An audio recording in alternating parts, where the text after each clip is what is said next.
Meeting of the Ordinance Committee to order, it being 6:35 on Tuesday, February 22nd. I'm Linda Vacan, Chair of this committee. With me, I have Councilors Israel Rivera and Councilor Jose Maldonado Velez.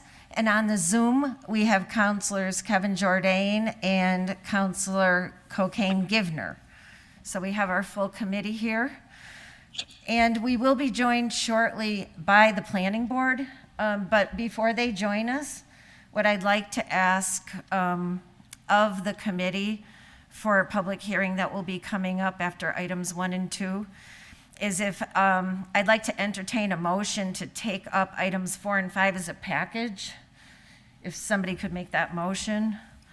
Motion to take up items 4 and 5 as a package. Is there a second? Second. All in favor? Aye.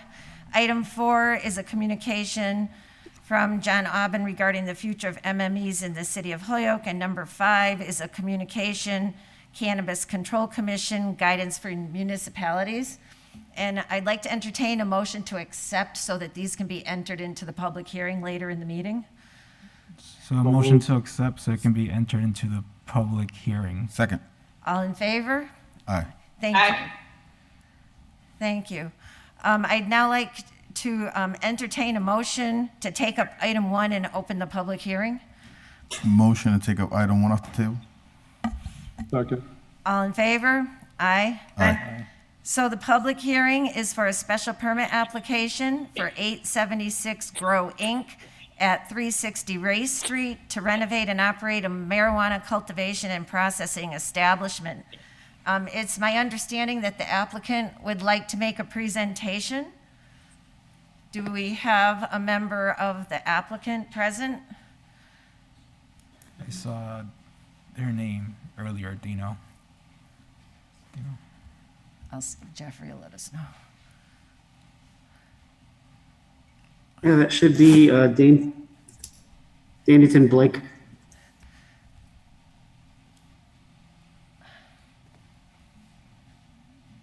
That's Danington, Dino, and Mark. All right, Dino D'Angelo is here, consulting engineer working with Dane. I think Dane is the one making the presentation. Okay, if Dane is on the Zoom, we're ready for him.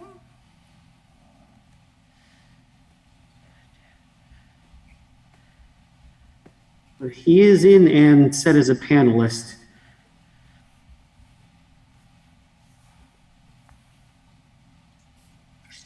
You're muted. Maybe you need to unmute yourself.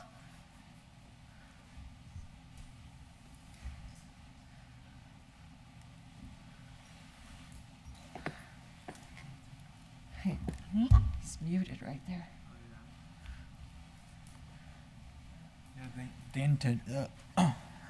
Dainton, you just gotta unmute yourself because you're listed on there as a panelist. How do you do that? Oh, now you have done it. There we go. What you just did. I've been trying to unmute for like 5 minutes. Well, you Hi, were I'm successful. Nathan Blake. Okay, so if you would like to run down your application, we can get that into the public record. It's my understanding that you do want to wait until the question of the buffers is resolved, so that our intention will be to continue it to the 22nd of March, yes? I want to work with the city and solve the situation that's going on, so I'm on board to work with the city. Okay, all right, well, we're happy to hear your application if you want to give us the rundown. So it's a micro cultivation at 360 Race Street in Holyoke.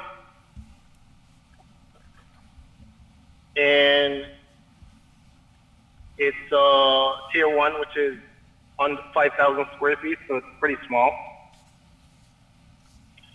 And everything that is required from the city is in the package that was submitted. And we do have your package, yes. Yep.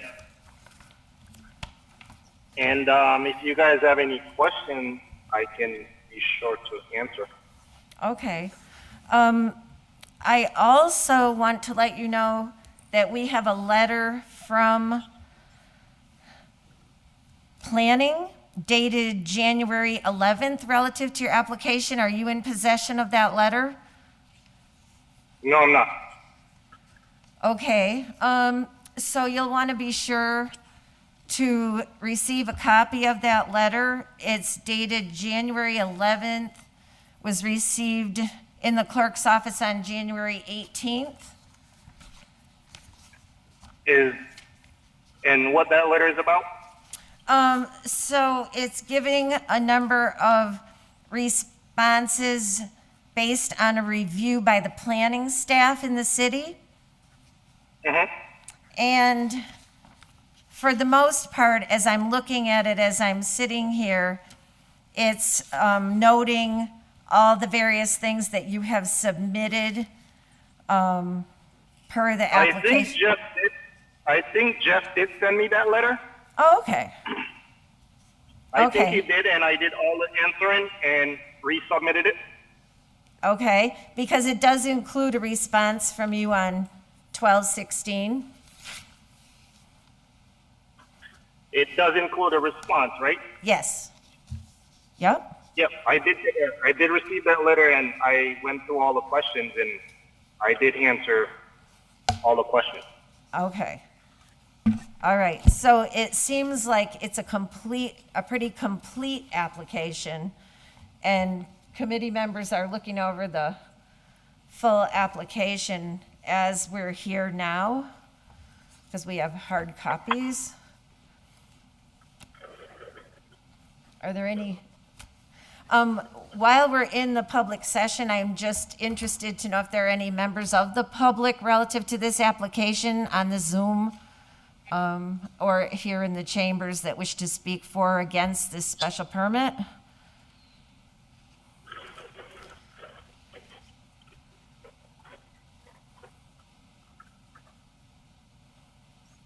At the moment, there are no hands raised. Okay, thank you, Jeffrey. It's a little hard for me to see on this screen here.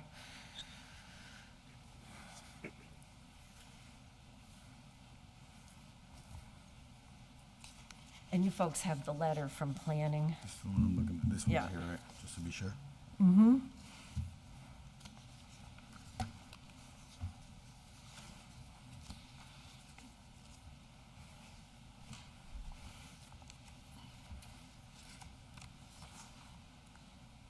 And I don't think you were making any changes that would involve a DPW, right? No, I'm not. Okay. And we have the map of the site too, right, with our packet. Oh, that's the other one. Yeah, it's a different one. That's the other one. That's okay. That one. This, it's not probably needed for this one. Are there any questions from any members of the committee for the receipt of this application? And there will be time to review it in more depth, so there could be questions at the next meeting. And that would be perfectly in order to do.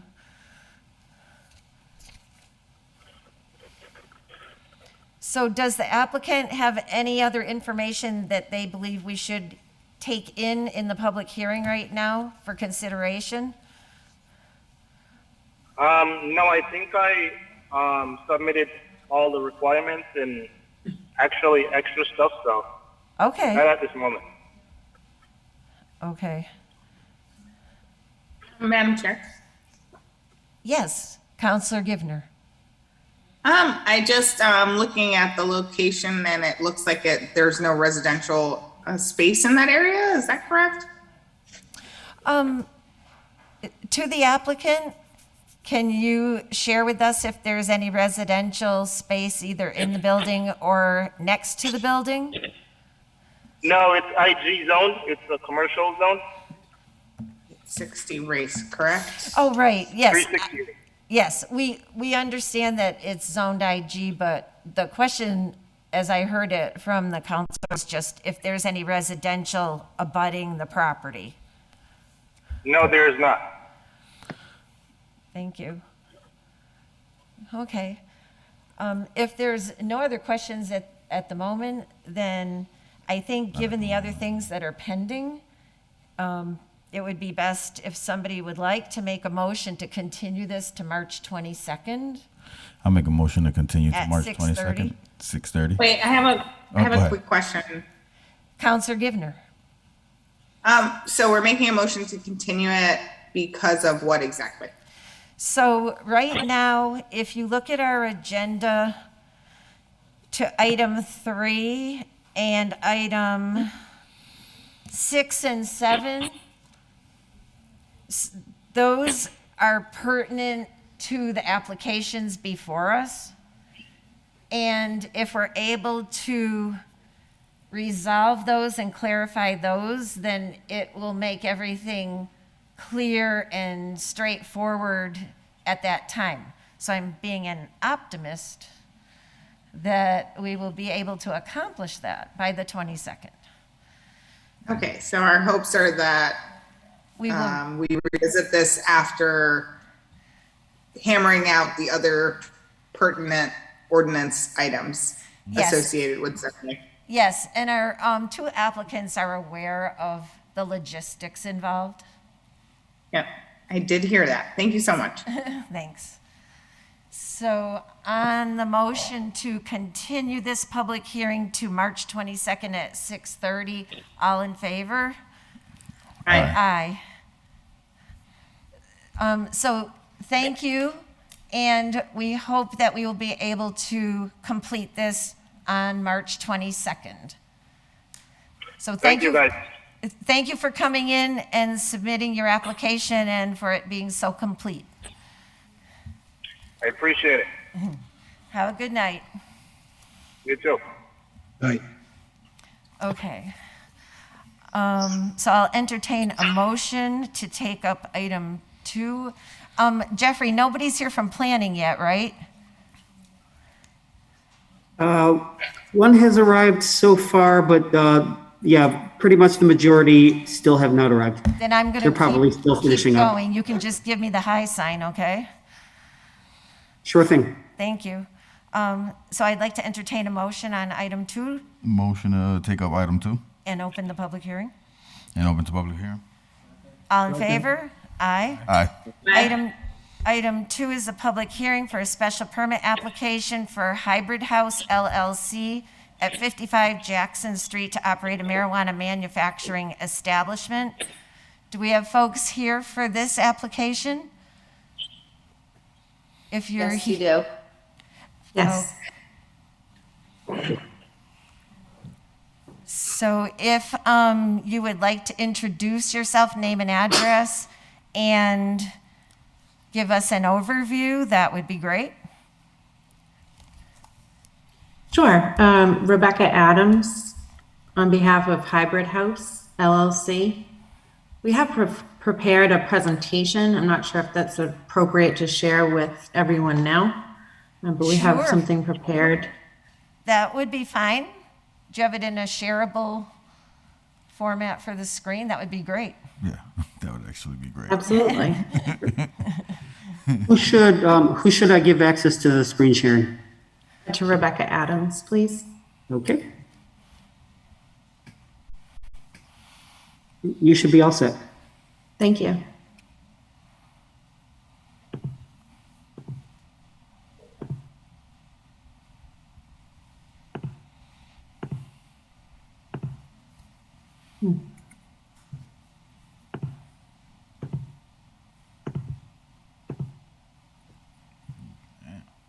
Here you are. We can see it. Great. So good evening. Thank you all for the opportunity to present this evening. Again, on behalf of Hybrid House, I want to introduce our project team. Thank you. Gina, you're on mute. Sorry about that. Good evening. I am Angelina Strano. I am the owner and manager of Hybrid House. Hello? Good evening, everybody. My name is John Furman. I'm the Director of Land Development for VHB. We're a land development and transportation design firm, and we're located in Springfield, Mass. Thank you. Hello, I'm Richard Morris. I'm from Architecture EL. We're in East Long Meadow, and we're working on the architectural components of the project. Okay.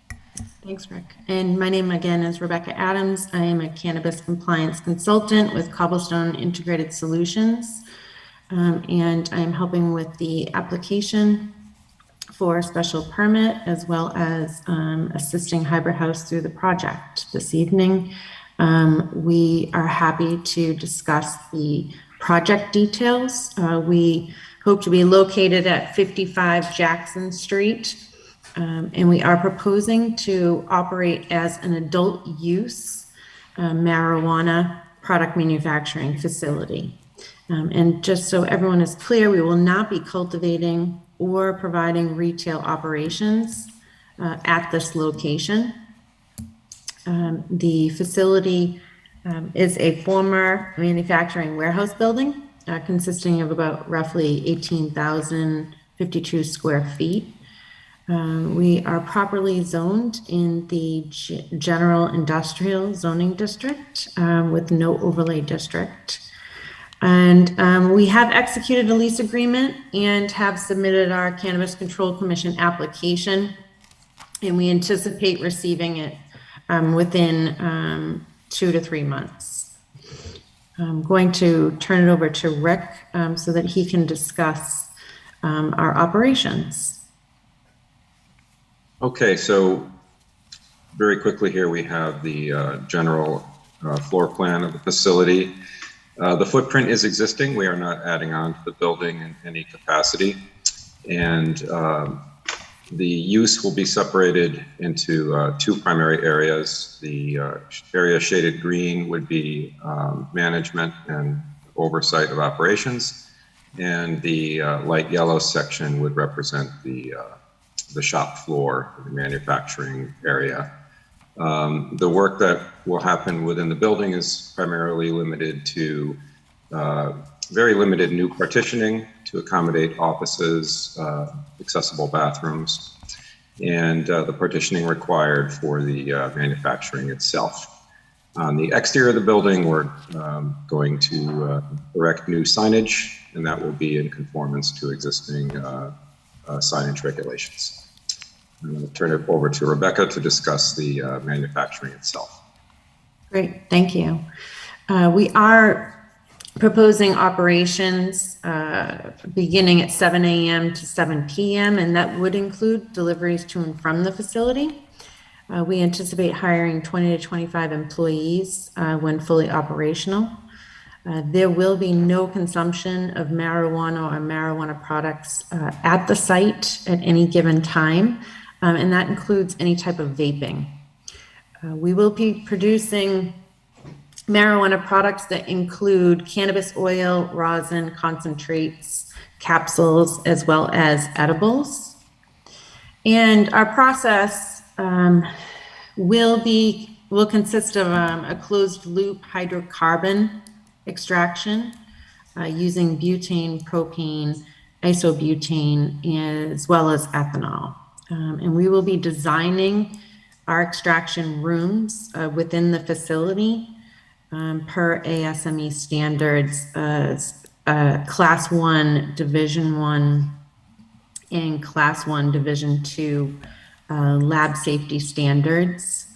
They will be prefab modular extraction labs that will be inside the facility for safety.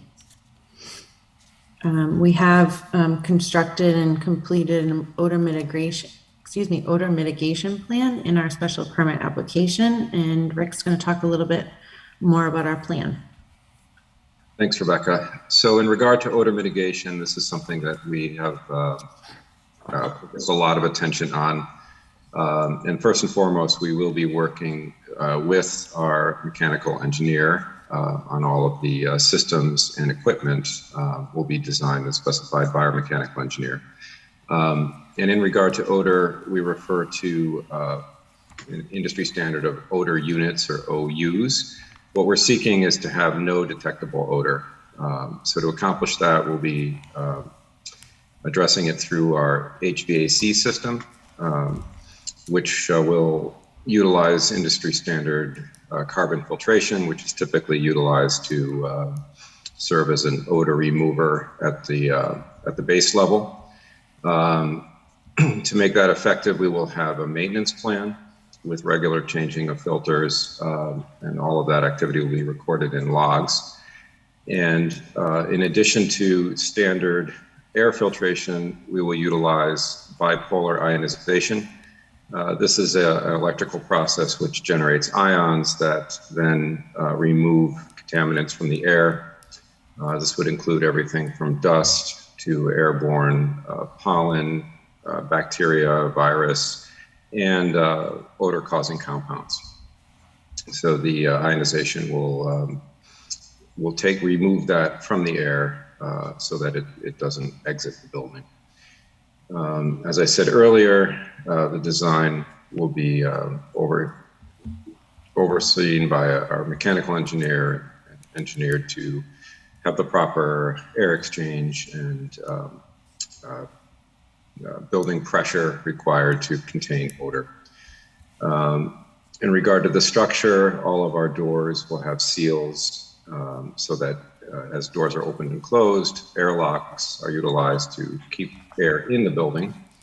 And training and monitoring and inspection plan will be developed so that those occupying the building will have the knowledge to keep these plans in place and ensure that the building is operated in a fashion that keeps the odor undetectable.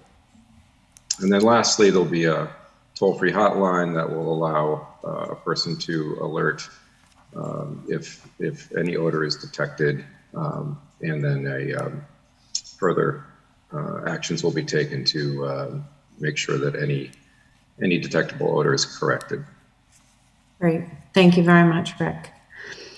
Security is extremely important to us as a company, and obviously as an industry, it's extremely important that we maintain a safe and secure facility. Our site is completely fenced with a lockable swing gate. Our dumpster will be shielded by a chain link fence with slats through it, as well as that entire area will be monitored by our CCTV. We will work with the chief of police as well as the city of Holyoke.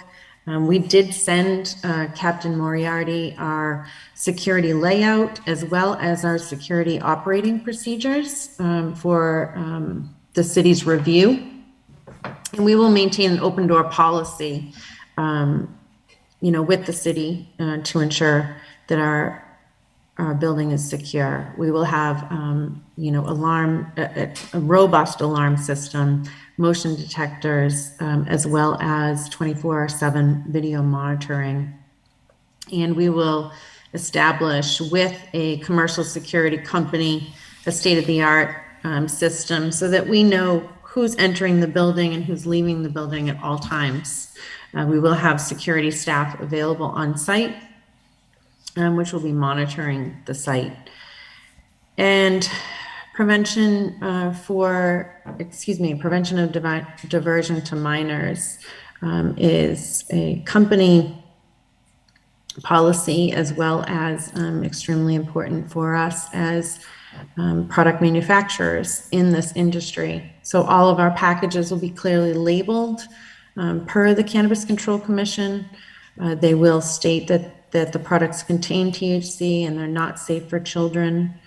And all of our products that we will be providing for wholesale, which is really what we will be doing. We are going to be producing products and wholesaling them to retailers. Those products will clearly be labeled to identify the contents. And as our wholesalers deliver product to us and we deliver product to them, we will have a very strict delivery security process. All marijuana products will be, all vehicles carrying marijuana will be required to pull directly into our building. We do have a secure loading area. The door does shut behind the vehicle. We will anticipate 2 to 3 times per week product deliveries, and they will be randomized to prevent theft and diversion. We will also accept general deliveries as any normal business would. Office supplies, break room supplies, and packaging and labeling. And those will be delivered into our loading dock labeled as number 1. I'm now going to pass it on to John Furman to discuss our site details and the layout. Great. Thanks, Rebecca. As the site goes, this site is kind of unusual because there's really not a lot to talk about. We are not really doing a lot of exterior improvements, and the site plan that you see in front of you is basically the existing conditions. We're middle of that page where it says existing building is the one that this business will be relocating to. If you look at that business towards the upper right, you'll see a rectangle that's kind of a broken area. That's really the only exterior work that we have planned. Currently, that area is paved, and what we'll be doing is removing that paving, installing a small retaining wall, and then constructing our screened-in dumpster in a yard for the exterior tanks. At the front of the building, you'll see a black line coming from the front of the building to Jackson Street.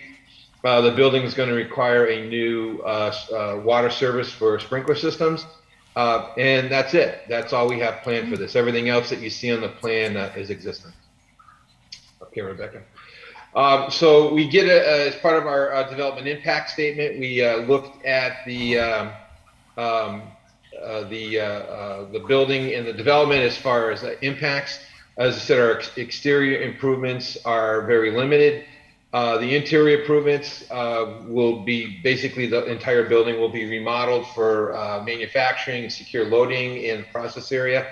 We do plan to include a bike rack for employees that would prefer to ride bike to work versus commute. On the project demand side, again, taken from our development impact statement, we've looked at the 3 major categories for utilities. For sewage, the rates are calculated using 310 CMR 15.203, which is Commonwealth of Massachusetts regulation. For a factory, industrial plant, warehouse, or dry storage, we're looking at 15 gallons per day per person. So with a staff of 25 people, we're looking at 375 gallons per day. Basically, it's minor, and we would bump that up to 2,000 gallons per day minimum assumed for the business. Rebecca. And so typically, sewage flow is a fraction of the water consumed. Usually, it's of the water you consume in a building, 90% of it is sewage. So if you take the sewage, the calculated rate, increases by 10%. You get what the projected water usage is for the building.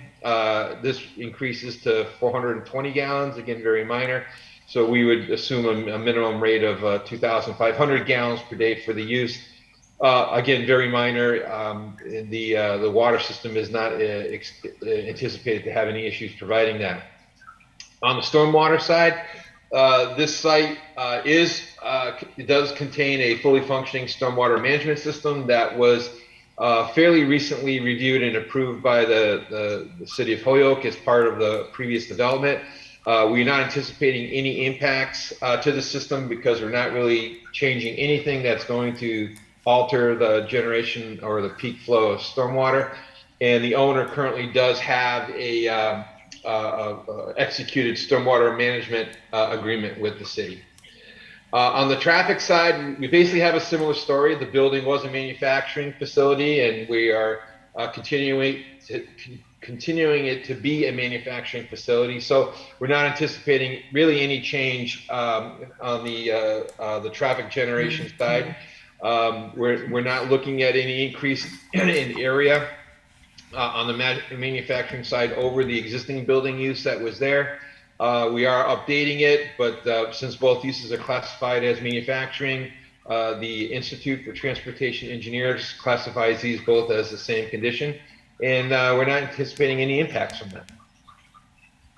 Great. Thank you, John. Appreciate it.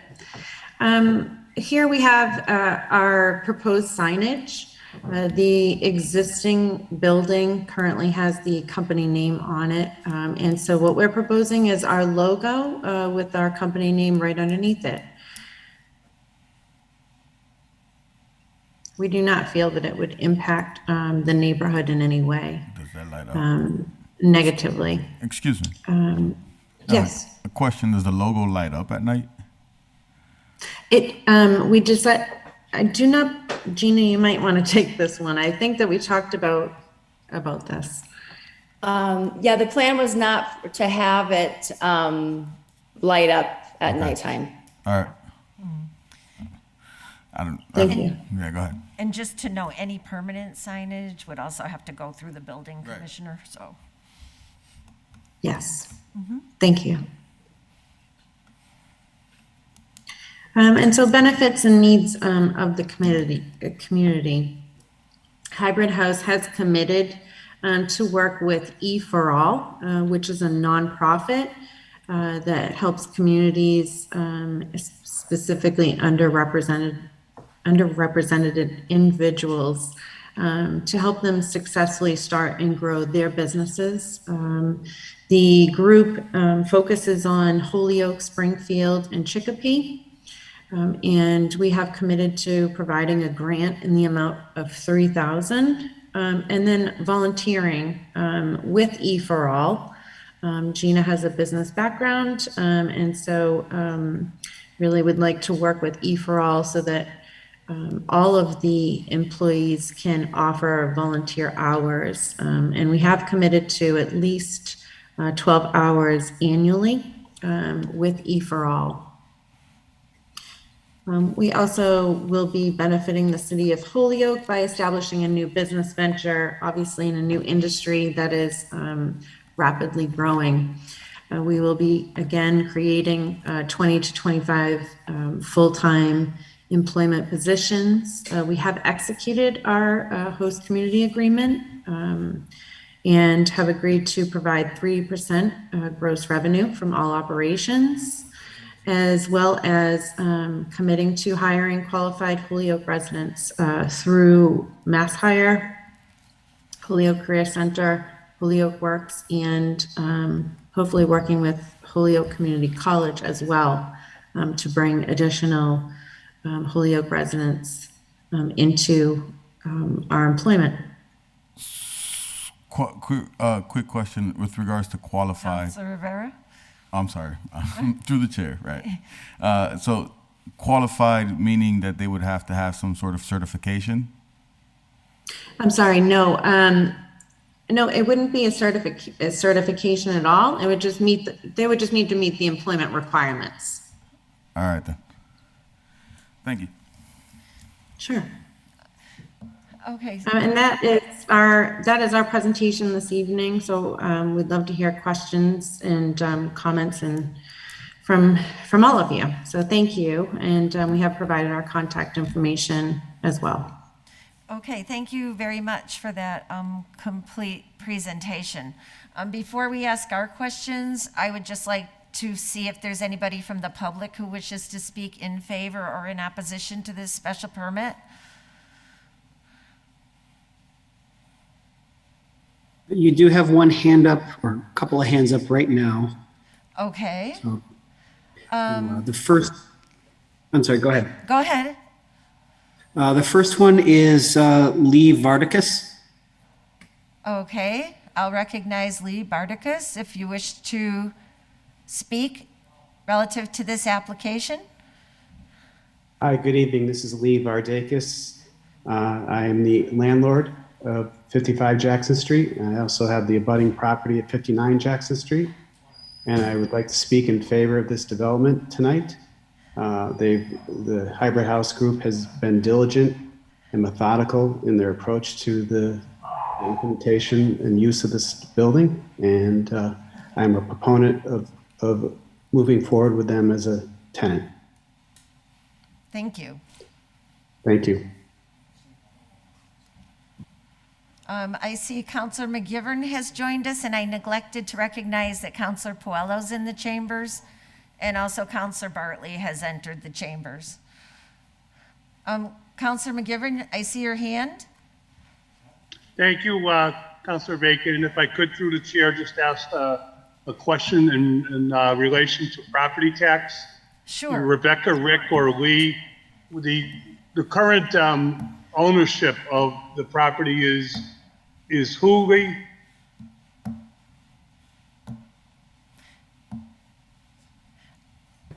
Are you asking who owns the property? Correct. I'm not too sure who to ask. Oh. Rebecca, you said it was a lease agreement?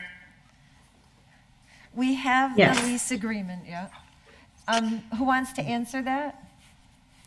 Lee Vardakis, who just spoke, he is the actual owner of the property and we are renting from him. And Lee, how long have you owned the property?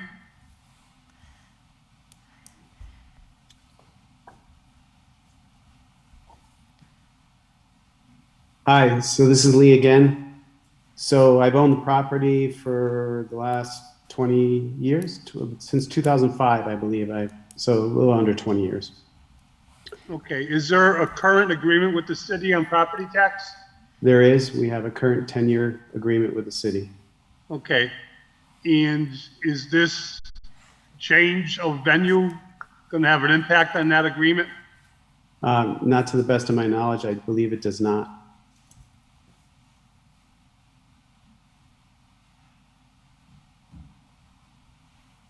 The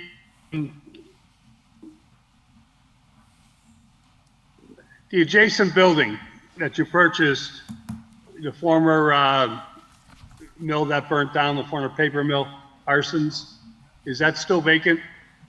No, my other business is operating it. Aegis Energy Services is the tenant in that building as well. Okay, thank you. I'll second, Councilor Bacon. Okay, thank you. I have a couple of questions for the applicant. Are you in receipt of the letter dated January 11th from the Planning Department? Where they did a review of your application. It starts beginning on December 16th. I know, not to my knowledge. No, I'm not in receipt of that letter. Okay, well, you should have it. We have it with the application. And so in it are a couple of questions that may have already been resolved. In the particular letter I'm looking at, the security plan had not yet been approved by the chief of police. I don't know if that has happened yet, but we would be looking for a letter that doesn't detail the whole plan, but just that the chief has accepted it. And they also were looking for a photometric plan within this, and we already talked a little bit about the signs, which would go through the building commissioner for a permanent sign. So if those things are available, that would be great to come in to this application to complete it. Those are the main things that I see off the top. You should have been copied on it, but for reference, I would let you know that it was received in the clerk's office January 18th, and it was signed by John Kelly, the planning board chair. You're doing? It's all good. It's all good. Okay. It's a paper copy, so I'm going to request a paper copy. Are there any other first. questions from members of the committee or counselors? I think Kevin has. So I recycle. Oh. Hold my hand up. Counselor Jordan? No worries. Thank Thanks. you. Thanks. Somebody has, should mute because we're getting some background sound. Thank you. I have a few questions. What happened to Aegis Energy that was at 55 Jackson Street, they went elsewhere to a new location? They're located in the building behind us. Lee had just addressed that. They moved from our location to the building behind ours. Oh, okay, that wasn't crystal clear. I don't think I understood that. Okay, so very good, and that freed up this building. And yes, Lee, you mentioned in answer to Councilor McGivern's question this tax agreement that you have with the city. Can the committee get a copy of that? I'm assuming that's some sort of tax incremental financing agreement or tax break arrangement that we have with you. Can we get a copy of that to make sure we review that as part of our due diligence? Yes. Thank you. You could submit that to the committee. That would be appreciated. Also, John Dijak is in possession of it if you want to get it that way, but I'm more than happy to provide it as well.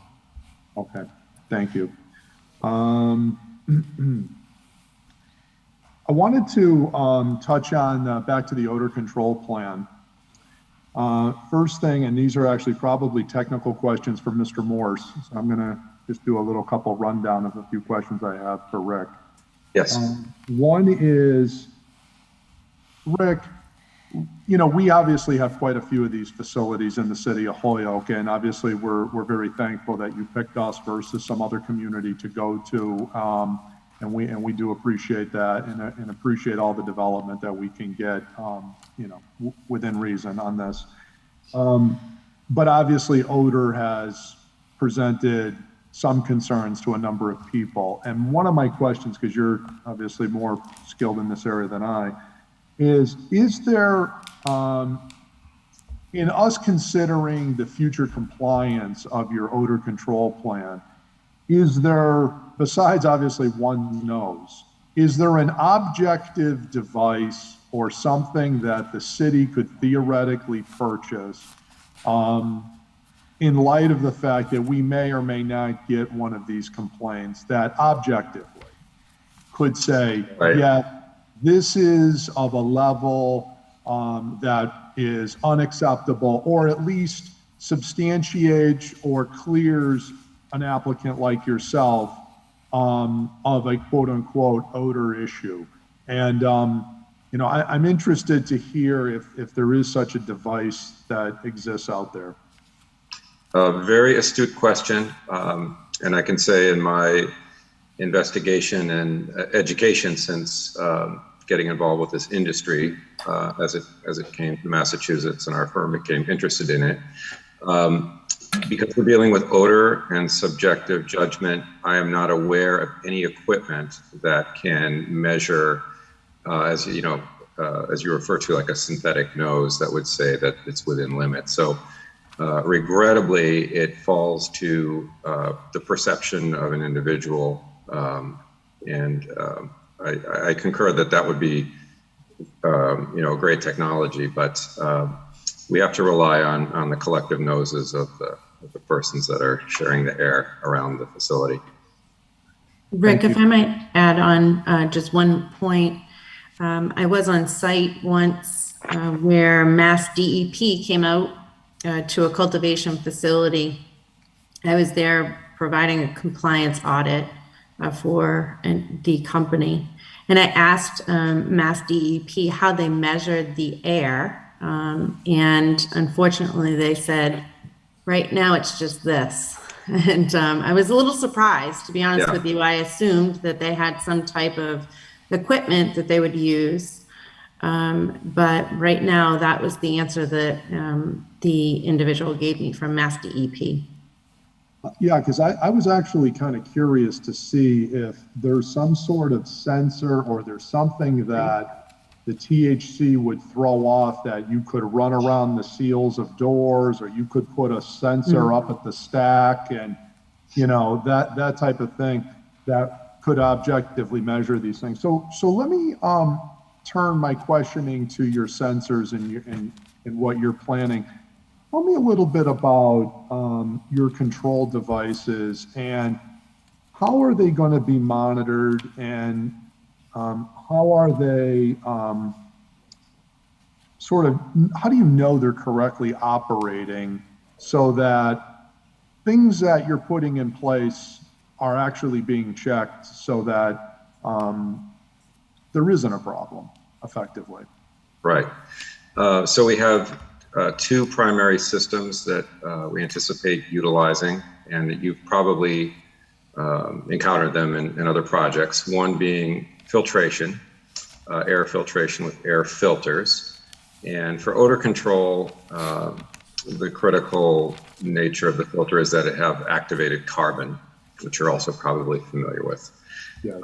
So as I indicated in our presentation, we would work with our mechanical engineer to pass a certain amount of volume through the air filters, or there will be many of them.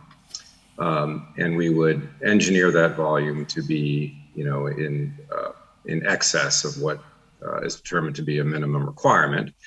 So that creates an odor removing component through mechanical means.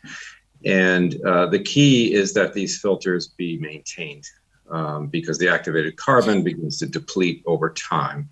So for sake of our discussion, let's say that's a monthly replacement of filters. So here we come into operations and maintenance. The building must be properly maintained, the filters replaced on a monthly basis. And this should be tracked and recorded in a log. So at any given time, city officials or any party that needed to verify that the system is being maintained could see the log and the filters are being changed. And of course, we would also expect that the nose test would be passing as well if the maintenance is performed. So filters are a mechanical means to remove odor. The other system we've become interested in is bipolar ionization, which utilizes ions to treat the entire airspace. So rather than, in addition to the air that's being moved through the filter, we can actually treat all the air within the building, and with the ionization, take those particles out of the air column. That technology, which is quite mature and used in everything from casinos where they have issues with persons being allowed to smoke indoors, to hospitals where they use it to keep rooms clean and treat burn victims. This technology, the tubes that generate the ions have a lifespan of about 2 years. And again, the operations and maintenance manual would show the maintenance contract with having those tubes regularly replaced so that the ionization is as strong as it needs to be. Ionization can be measured in situ, so you can get an ionization meter and see that it is working. So those two things in concert together are the best ways to go after odor. Great. Thank you very much. Appreciate it. If I may just point out, it's one benefit that the applicant Hybrid House is a product manufacturer. So we will not be cultivating. And so we are at a benefit, I think, to other applicants regards to odor control. We will not have to fight the battle that other groups might have to fight.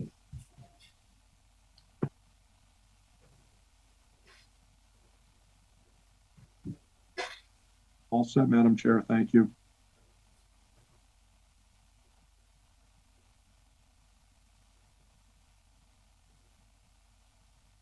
My mic is not on, I'm sorry, I apologize. You mentioned small improvements on the outside. Typically, we do see a letter from DPW if anything's going to be happening outside. I just don't see anything yet, and maybe it isn't needed. So from what I can see right now, we're looking for the security letter from the chief, the photometric plan, and any letter from DPW that might be needed relative to the outside work.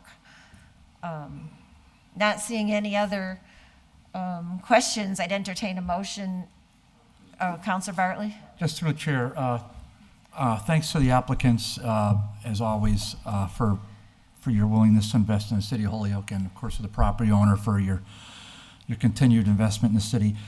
We have, just, if I may, just through the chair to any of the applicants, you're familiar with with the standard conditions that our so-called standard conditions that we've added to the special permit? Anybody? Yes, I'm sorry, we are. Okay. And we're hoping that we could request, since we do not have receipt of the letter, that the 3 items could be conditions of our special permit. As we did, submit our information to the chief of police, obviously have followed up. There must just be a little communication gap on our part, as well as the photometrics plan and any letter from DPW. Yeah, I would, I'm not on the committee, I'm on the city council, so we'll take a vote, but the committee would generally tackle that. If I may, Madam Chair. But first of all, just back to my original question. So you're familiar with our standard conditions, and so you're pretty much good to go with them. That's all I'm asking. And we try to make them fairly reasonable, and we've kept them level across the board. There's only one that we added for the last applicants is relative to odor control, and it's just basically, I don't have the verbiage in front of me, but we set it, and it's my expectation that'll be a 7th standard condition, and it's basically that there'll be a reasonability standard, and if there's a directive from the Board of Health or the building commissioner relative to odor issues, that you would comply with it. It's pretty basic, and based upon what I just heard from, I didn't get the gentleman's title, but the person Kevin was asking, it's fairly subjective, right? We don't have an objective standard, which I think we all knew that. I mean, Kevin knew the answer. I mean, I knew the answer to that question. I presume Kevin knew the answer to that question too, because Kevin does his research like we all do before a meeting. So which is to say, it's just almost impossible to regulate it. It's like beauty in the eye of the beholder. But we have a building commissioner and we have a Board of Health director, and when they get a complaint, our special permits are now going to say you're going to cooperate with the building commissioner and the building inspector to take whatever efforts you have to mitigate said complaint, because basic property law right is first in time, first in right, and so you guys are coming in after the fact. So your butters, your current business owners, your residents, they're already here. So we want to continue to represent them as best we can. At the same time, we welcome you and your industry with open arms. And one last thing, Madam Chair, just relative to her question. The committee's got to do what it's got to do, but I personally would not recommend adding those as conditions to her permit, because we have our standard conditions. I would say you can move this out of committee contingent upon receipt of it, and if it's not received in time for the full city council meeting, then we can table it at the full city council meeting until such time as the applicant gets all the materials together. Thank you. Thank you for your comments. To the applicant, we have, as I believe at least one or more of you are aware, a matter of buffers that we are taking up in a public hearing later in this meeting that needs to be clarified and resolved so that we can move forward in a clear way with all applications before us. And so with the application heard before yours, and also with yours, I'm going to be seeking a motion from the committee to continue it to March 22nd in the hopes that we will. Chair Vacan? Yes? I just want to make sure there are still hands that are raised from the public. Oh, okay, thank you. I saw that there are a number of planning board members here, but I did not see the public hand. Thank you. Okay, one's gone. I'm sorry? I see one hand from Bob Parent.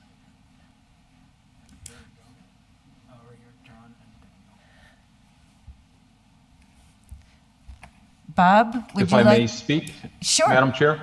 Yes. As you can imagine, we've been very busy these days, so I have not had a chance to put a comment letter together, but for the purpose of expediency, I'll reinforce everything that Mr. Furman indicated tonight, which is that this project will have a very minimal impact from a site standpoint, given that the site has already been developed and already been permitted. So if I had had the opportunity to put a comment letter together, basically my letter would be that we have no comments, that there are no DPW permits or approval needed Okay. to move forward with this project. Okay, thank you. That is very helpful. And now there's a Daniel Rogers, who I'm recognizing for comment.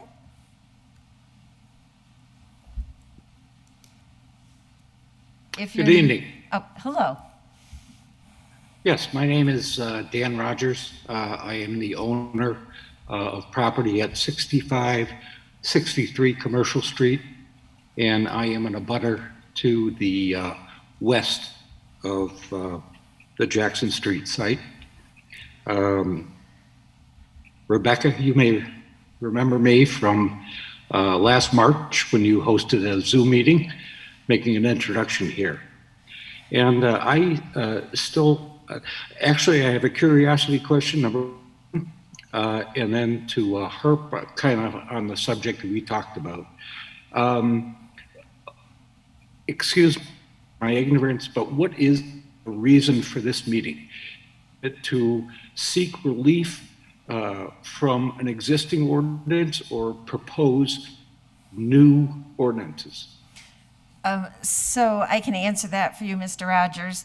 The purpose of this is a public hearing because the business which is being proposed requires a special permit by the city council in order to operate. So it is to comply with the current ordinance.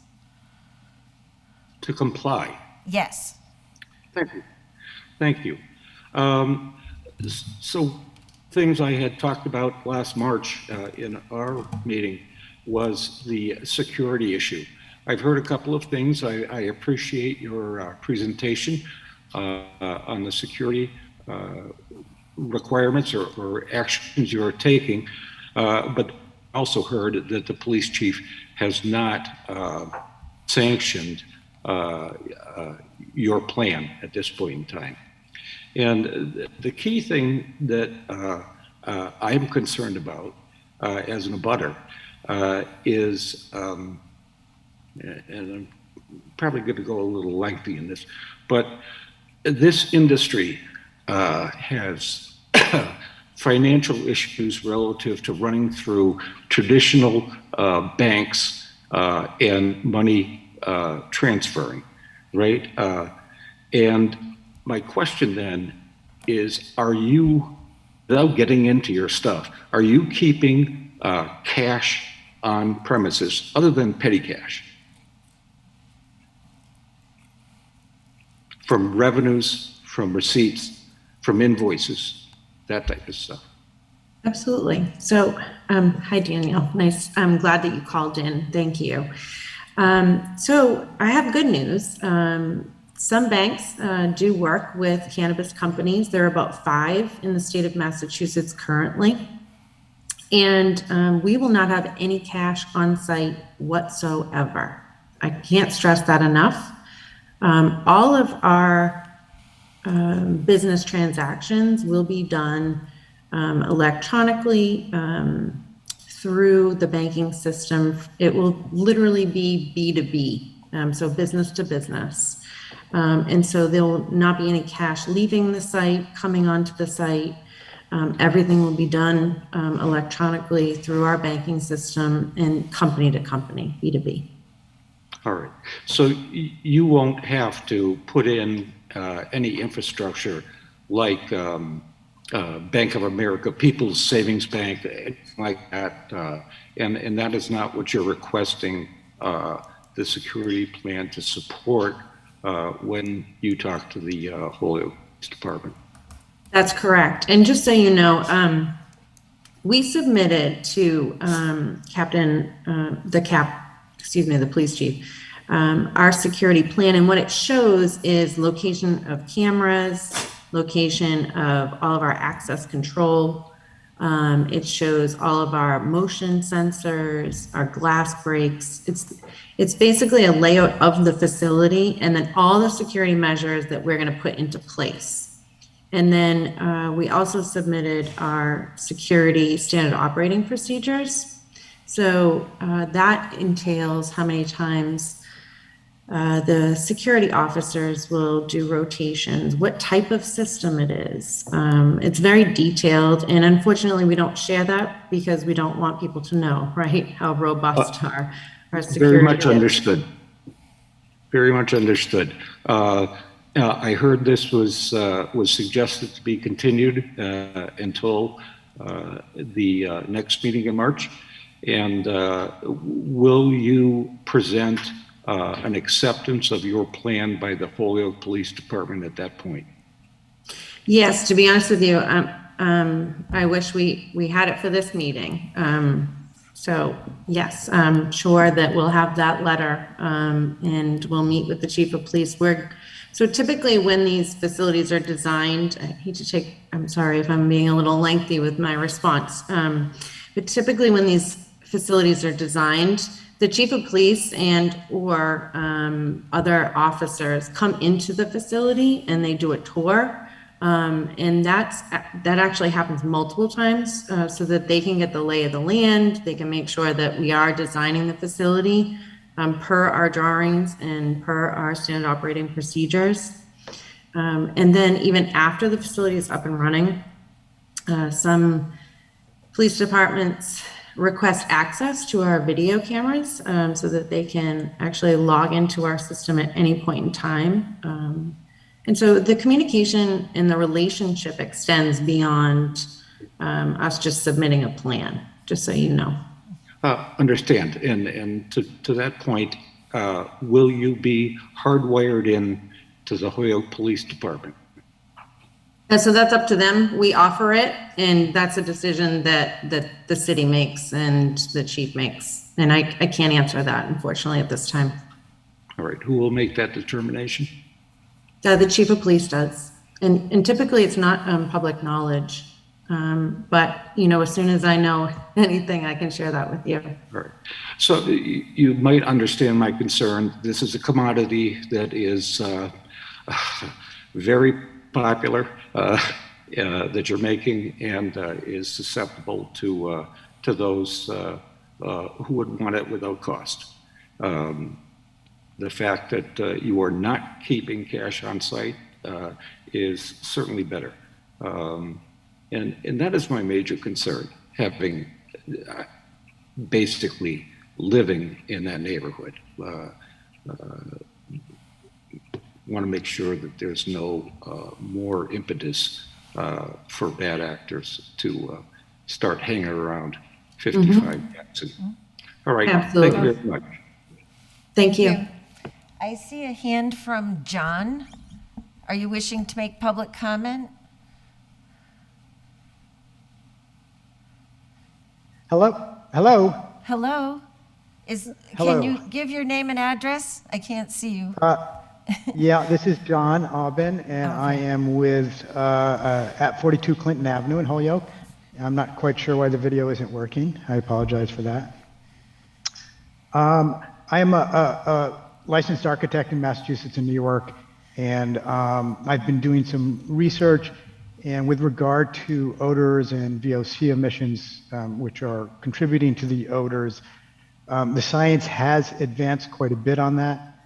I've had several conversations with Byers Scientific, which is one of the leading companies in odor mitigation, and has a staff of at least 2 scientists with PhDs that are known in the field. And they are saying in my last conversation that they can, in fact, using a combination of particulate matter monitors and other scientific devices combined with weather monitoring, including wind direction, that they actually are capable of pinpointing where emissions are coming from. to a high level. I haven't confirmed that myself. But I also know that Mass DEP does require special permitting for any manufacturer that emits more than 100 tons of VOCs. So I would also advise, as part of this and any other applicant, that they actually provide calculations on the VOC emissions from their manufacturing processes, as well as calculations on their specific odor and air quality mitigation systems. In other words, what is the percentage that they mitigate? They should be able to calculate exactly the level of VOCs they are emitting, both within the facility and exhausting to the air. A number of communities are starting to require this as part of their permitting packages. I would encourage Holyoke to do it. It is not totally subjective at all. There are many scientific methods. They are a little more sophisticated than people are used to. I would also point, if I'm able to share my screen, there is in fact air quality monitors in Holyoke currently. I would encourage the city can get more of these. If you want to allow me to share my screen, I can show you what the air quality is in downtown as we speak. There's only a few of them. Excuse me, Mr. Aubin? Yes. Since this is an application for a particular applicant, might you want to save that for our next public hearing with the planning board specific to the odor ordinance relative to the modification to the marijuana ordinance? That may make more sense, Counselor. Then let me just say, I would point out that in fact it is not totally subjective. And I would encourage the ordinance committee to request specific calculations from this specific applicant, as well as any others that come through. Okay. Thank you. Thank you. I'm not seeing any other hands. Jeffrey, can you advise me if you see something I'm missing? There are none among the attendees, but I do see Councilor Givner's hand up. Okay, Councilor Givner. Thanks, Madam Chair. I just wanted to touch on Mr. Aubin's air quality item. I think it will be a good idea to bring it up at a later time. I did bring it up at the last public safety meeting. We did have a presentation by the Pioneer Valley Health Air Quality Network, and I can imagine that there are going to be ways in the future to monitor this. So I don't think that this should be a holdup for permits. And I just wanted to say I was pleased with the information presented by Hybrid House and your architect. And yeah, it's nice to see us all working together to push things through, and also taking consideration the air quality issues that we're trying to figure out in Holyoke. So thanks. Which we'll be doing on our next agenda item. Okay, so thank you. So not seeing anything else, because we do have the outstanding issues in this application. Councilor Jose Maldonado Velez? Yeah, I just want to thank you, Madam Chair. I just want to say thank you real quick to Rebecca and her team for the presentation. It was very helpful. Also entertain, want to make a motion to continue the public hearing until March 22nd at 6:30 p.m. Is there a second? I second that. All in favor? Aye. So this public hearing is continued to March 22nd at 6:30.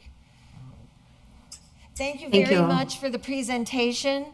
I'm sorry you didn't have the letter. If you could reach out to planning, I'm sure you'll be able to get it resolved quickly. Thank you very much. We will. Thank you. Thank you. Good night, everyone. Good night. Okay, I'll entertain a motion to take up item 3 and open the public hearing. This will be a joint public hearing with our planning board.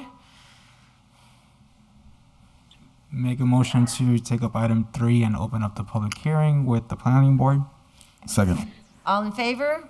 Aye. Item 3, filed by Bartley, Leahy, Murphy, and Vacan, that the health director, building commissioner, and any other relevant city official meet with the ordinance committee to discuss odor mitigation at marijuana entities in Holyoke for the purpose of A, amending city ordinances, and or B, adding language to the list of conditions typically added to the marijuana special permit. So in our last meeting, we added item 7 as a standard condition that will go on all the special permits. However, there was a much more detailed conversation, and as the industry has been maturing throughout the country, there have been increased issues and interest in looking at the odor issue. And so that's why we are going to talk about it a little further and look at revising our ordinances in this regard as well.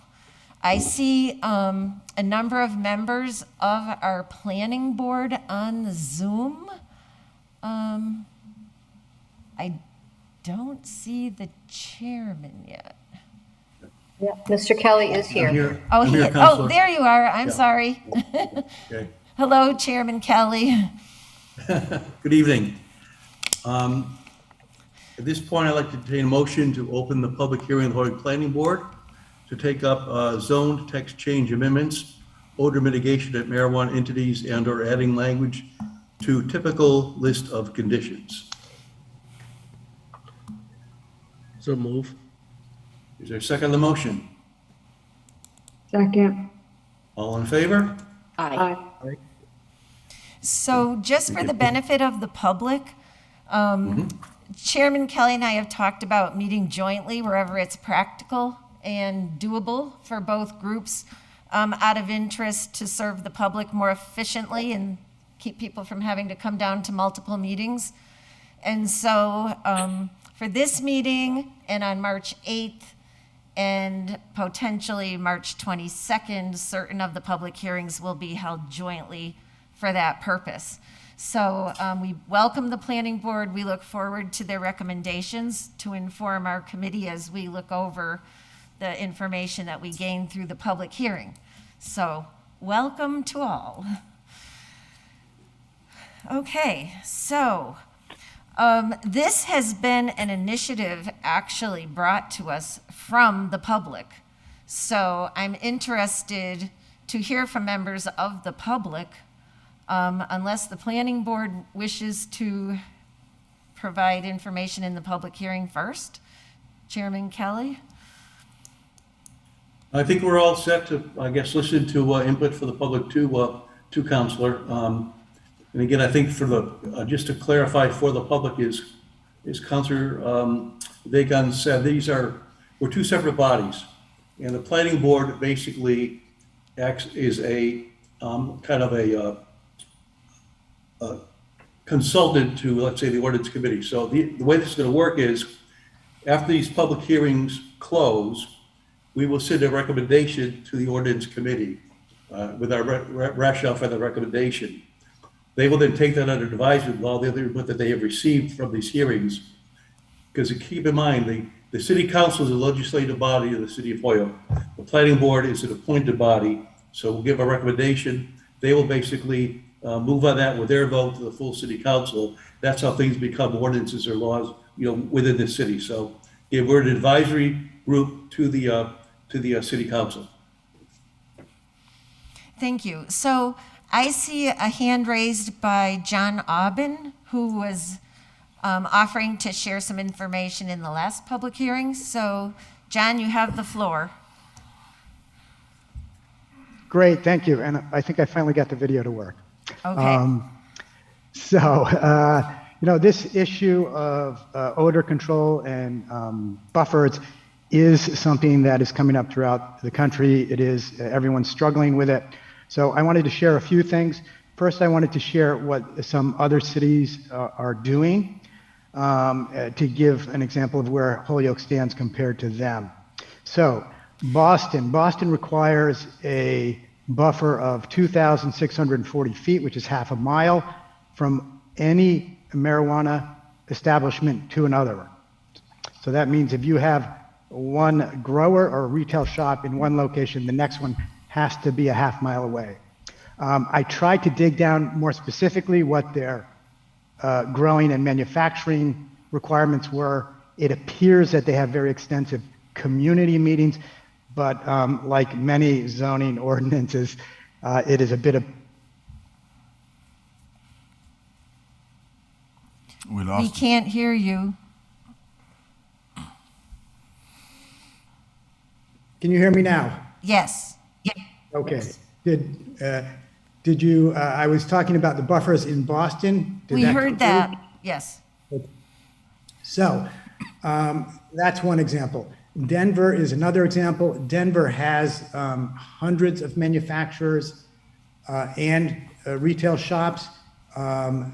Specifically, Denver does not allow cultivation or manufacturing in residential areas at all, and they do not allow them in mixed-use urban areas where you would have, where you're trying to get a urban walkable environment. Denver, for cultivation, has a 1,000-foot minimum buffer from schools and a 1,000-foot minimum buffer from residential districts. So that's a zoning district. For retail, Denver has a 1,000-foot buffer from any school, any childcare establishment, any other marijuana retail store, any alcohol or drug treatment facility, and then they list residential zones. Again, it's zoning ordinances throughout the country are extremely obscure, so I could not determine whether it was all residential zones or not, but they do call it out. So the second part of this is odor mitigation, and I want to point out that I had mentioned Byers Scientific, which is one of the leaders in odor mitigation products and science.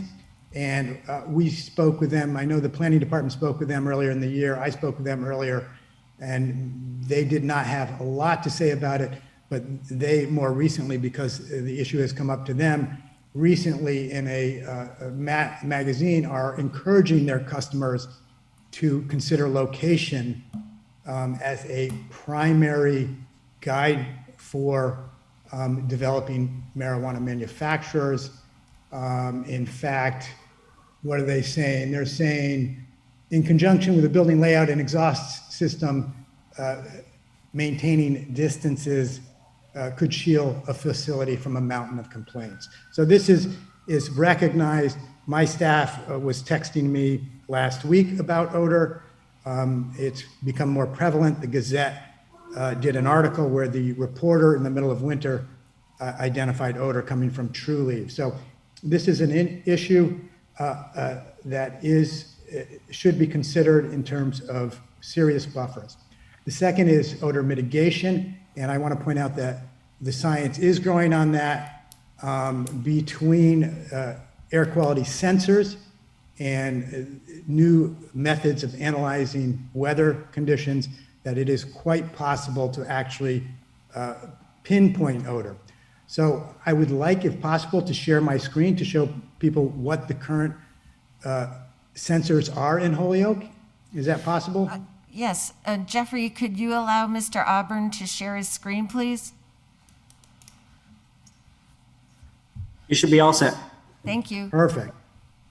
Let's see if I can get the right area. So it may not get the right area. Let's see what we can do here. While Mr. Auburn is getting that, I would like to submit the 2 communications that we received earlier in committee into this public hearing as documents that can inform us relative to odor mitigation, et cetera. Okay?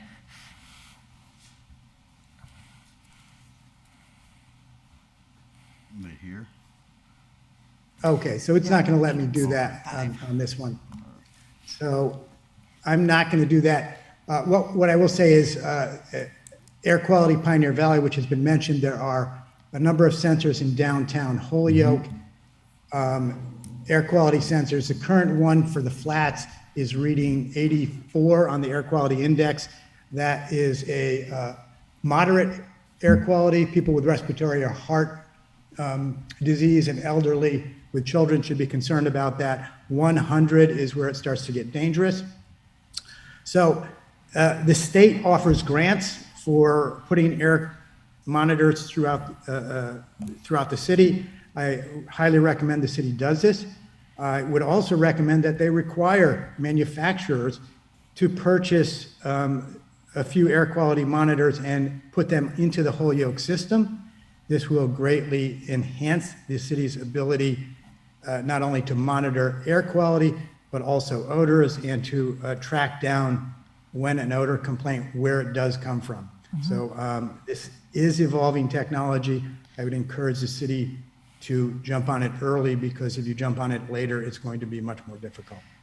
So will you want to submit either the content of what you wish to share into the record as part of the public hearing, since we couldn't see it? Will you have a way to be able to submit it? Sure. Well, that is a web link. That is an active site. Okay. Where you can go any point. And so I will send that over to the council ordinance committee. And I would like to submit, I have taken, Denver has a protocol that they use for manufacturers and growers that they must submit for their odor and air quality mitigation controls. The Holyoke current requirements are basically left up to the applicant. And the most recent one, which was across Ray Street from us, including a greenhouse, they simply said they were going to mitigate all the odors using carbon filtration. And I don't think there is a reputable manufacturer that exists that will guarantee 100% odor mitigation, because it's not possible. It's about controlling it. So can you just tell us the name of the document so then we can receive it into the Yeah, I think it's going to be an odor control template. Let me. Okay. I think I've seen it on an email. I think I sent a copy earlier to a couple of counselors, including yourself. Okay. So I have a document that was sent in earlier, Holyoke Odor and Air Quality Control Plan Template for MMEs. Yes, that's Okay, it. That is modeled after Denver's, and it's very basic. It's probably the best one out there because, as I said, this stuff is evolving, but it requires applicants for manufacturing and cultivation to have true engineering. I mean, this is not magic. Engineers do these kind of calculations all the time. What they do is they do a calculation of what are the internal VOCs being emitted by the processes and the growing. Then they calculate based on the systems and the filtration, how much of that VOCs will be exhausted into the environment. And that's really your starting point. So if you could send this over to Jeffrey, he'll make sure all the members of the committee receive it so they can review it as we go forward. Perfect, I appreciate that. And the ordinance committee should be aware of some of the larger ones in particular may be required to file specific odor control permits with DEP.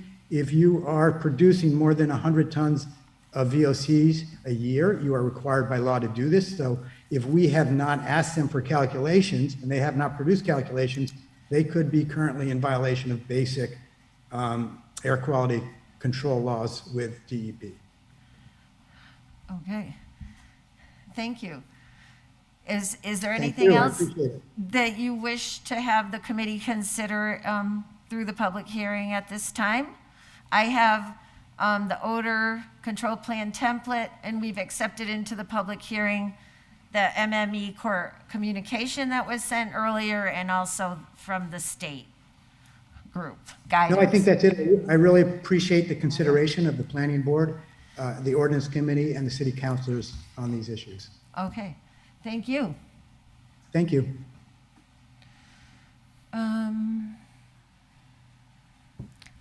I see a member of the planning board, so I'll defer to Mr. Kelly, Chairman Kelly.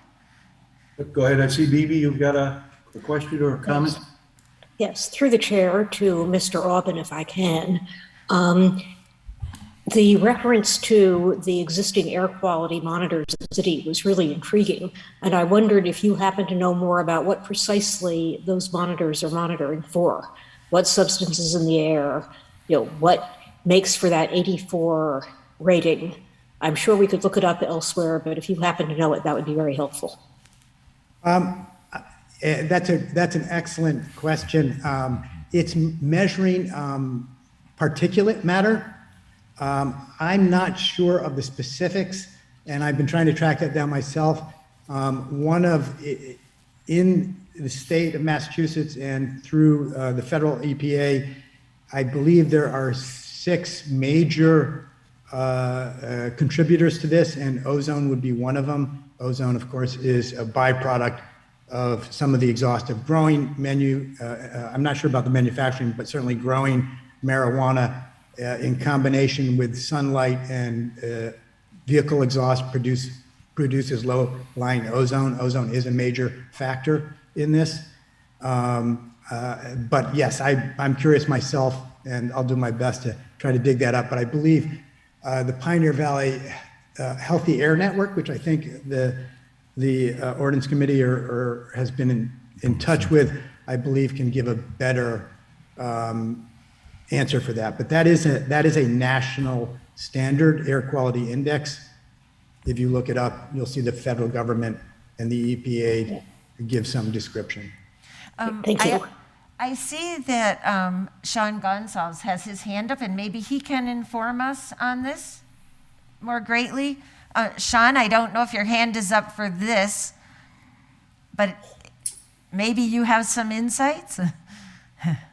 Those monitors are specifically set up to monitor PM 2.5 or particulate matter 2.5. That's what those are calibrated for. What does that mean? Yeah. It's fine particulate matter. So PM 2.5 is a scale of particulate matter in the air. So in this case, we're talking about a physical particle as opposed to like a gas or something else. It's described as, let's see here, 30 times smaller than that of a human hair. So it's very, very minute particle, and these ones are monitoring that specifically out of the several different air quality hazards that Mr. Aubin mentioned. Okay, thank you. If I may, Madam Chair. Councilor Rivera. So Mr. Aubin had mentioned like the air quality piece being moderate in the flats, and that it could cause for some people some issues with regards to that.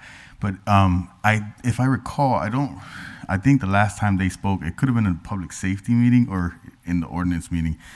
I don't think they can differentiate yet whether or not it's THC that's causing it, right? That's one piece, right? And then the other piece for me is, then if that's the case, then how do we know that's not like Sullivan's scrap that would be causing something similar to that too as well? No naming names. No, I'm just, well, my bad. I mean, other industries, right, that are in that straight area, because it's not just the only one. There's a couple of them within that same neighborhood that could possibly, I apologize for that, I did not know.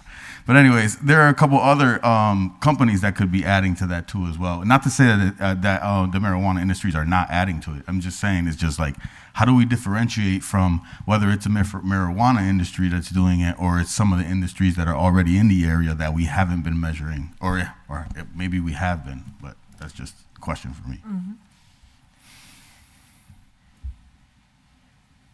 Is that to Sean?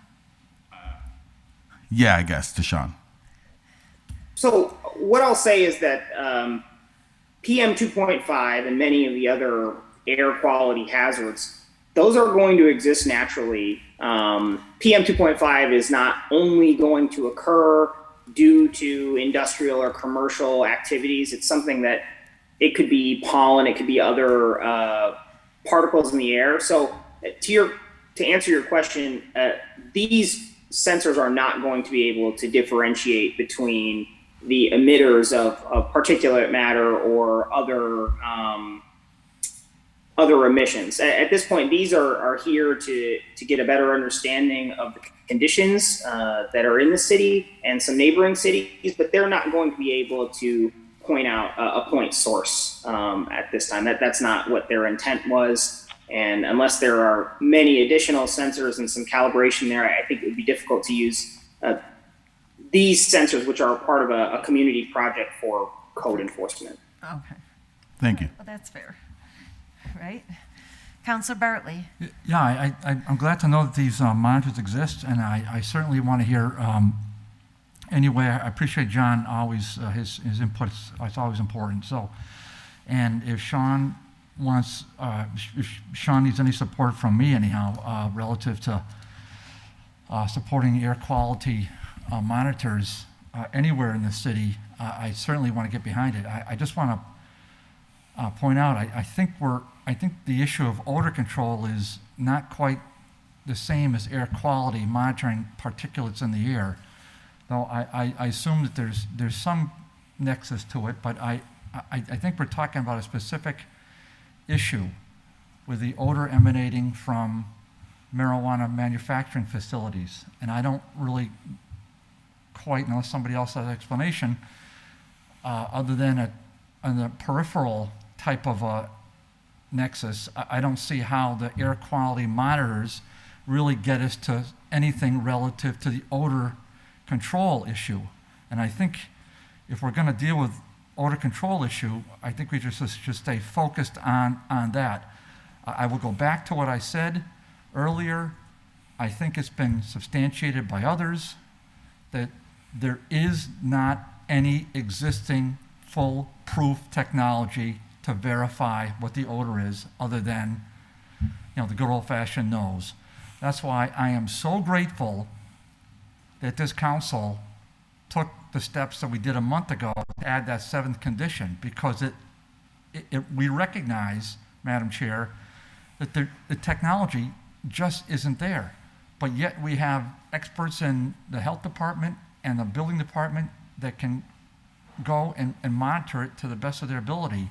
And with that condition, that gives us a little bit of leverage with these manufacturers. So I'm, as a maker of this order, I know we have to hear from the planning board, and I know this has to be tabled, but I think ultimately I'm gonna be satisfied that this has been already complied with by the actions we took last month. Thank you. Thank you. So I see hands, and I will recognize you momentarily. I just wanted to clarify, because we're in the public hearing. We have heard from the public. I see hands of other counselors. I don't see any hands right now from the general public, I don't think. You do have one. I do have one? Is that Jim? I see a hand next to a Jim. Vatarani? If I'm not fracturing his name. No. He should be. Then I see Ali Bardakis, but he was on earlier. Maybe he's raising his hand again. Okay, this is Jim Valeriani. Can you hear me? Yes. Yes, Jim, we can hear you. Very good. So, I've been involved in working on permitting in the city of Holyoke since the beginning of last year. I currently represent, my law firm currently represents the Menson Law Group, two applicants, one on Main Street and one on Middle Water Street, with applications in progress. Our client on Main Street is seeking to purchase additional city-owned property to further develop their marijuana establishment. I'm glad Mr. Gonsalves with the Public Health Department was able to speak. With all due respect to Mr. Aubin, he's an architect.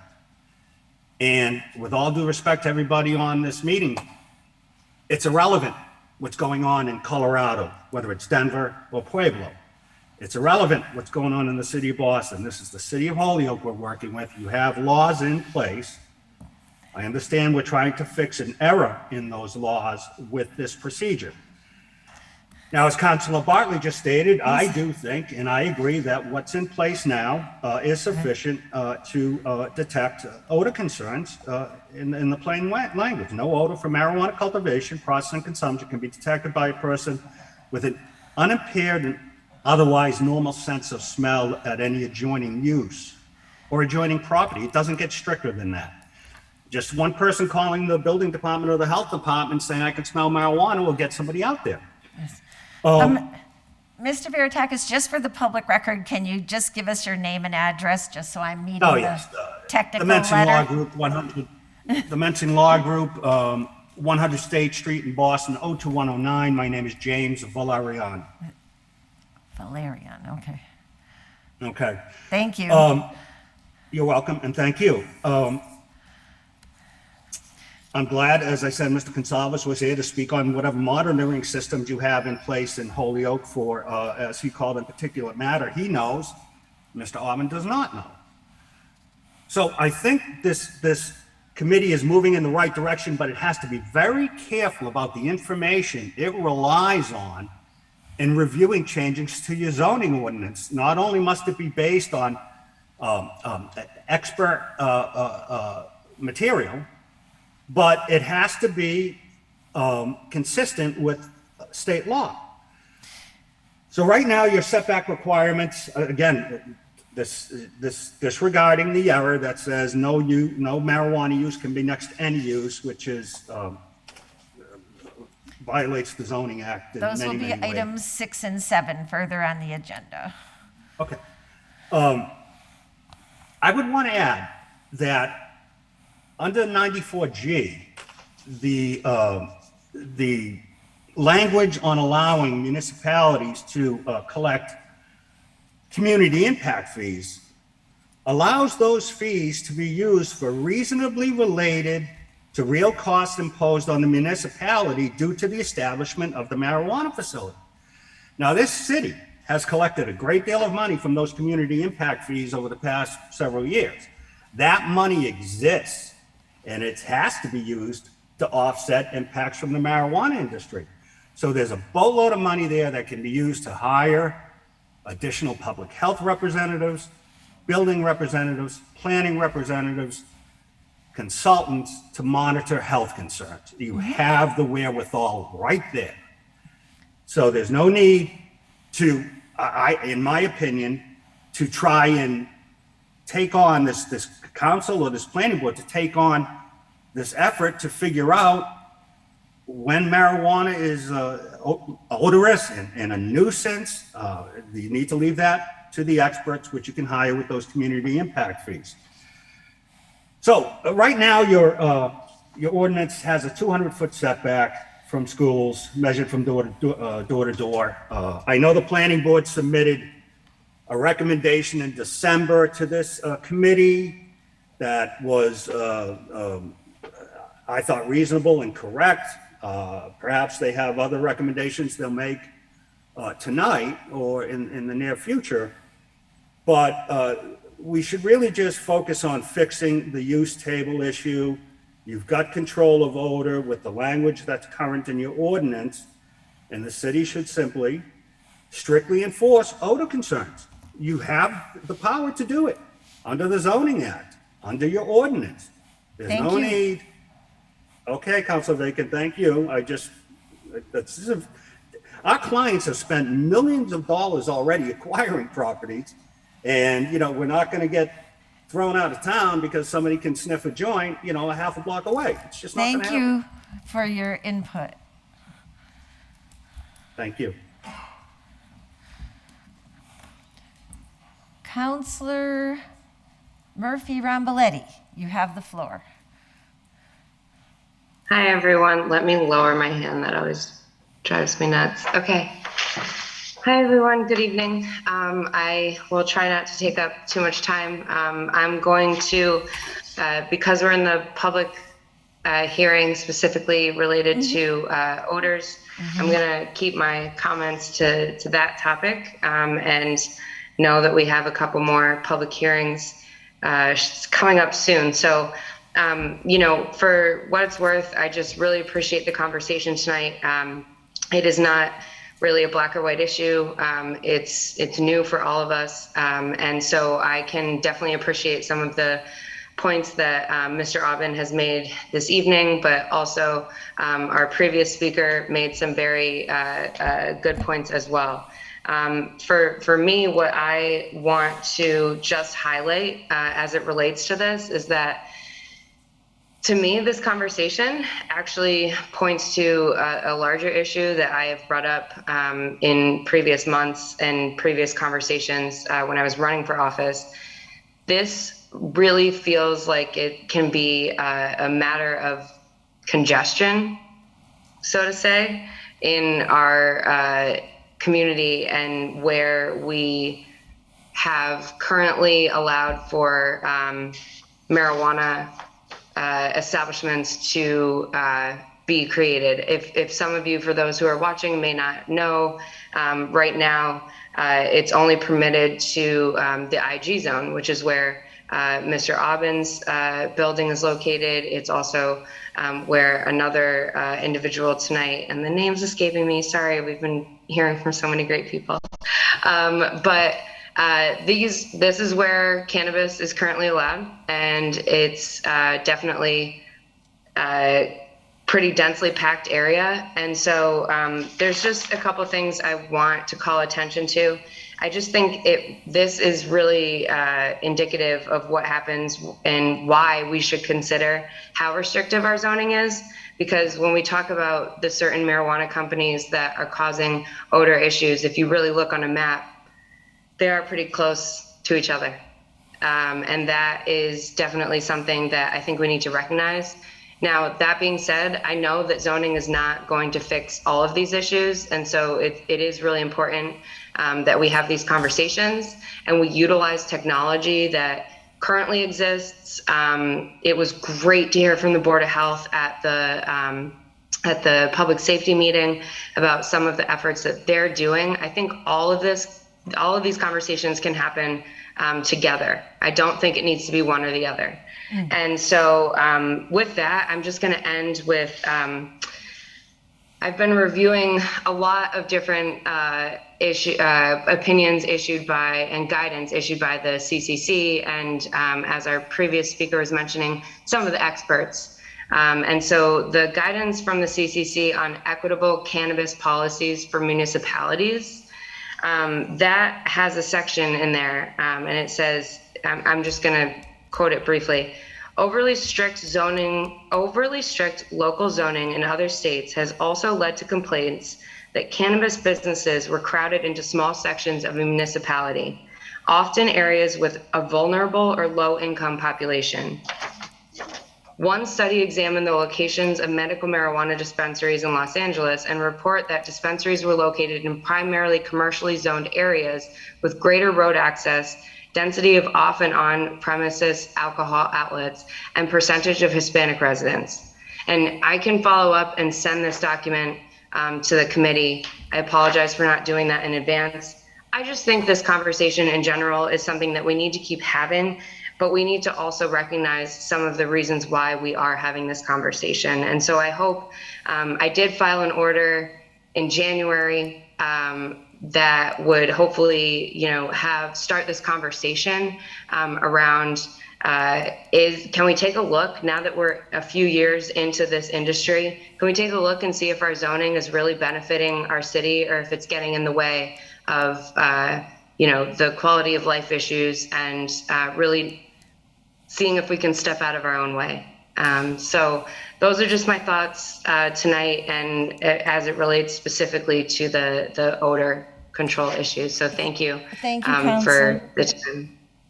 We will be taking up the buffer issue in items 6 and 7 subsequently in the meeting. So everybody will get a chance to talk about those things. Thank you.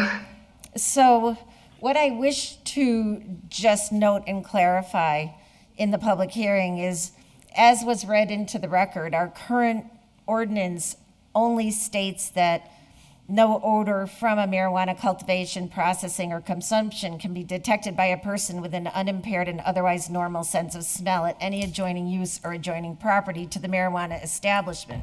The reason we're having this public hearing and that the committee voted to have it is, while we have adopted the 7th condition relative to the special permits, there were concerns raised and statements made to the effect that there had been no complaints received relative to odor, and there is no path under which to present them. It was further noted that there was no way to confirm relative, except for the opinion of, can I smell it? Can you smell it? Can he smell it? Whether there was a problem.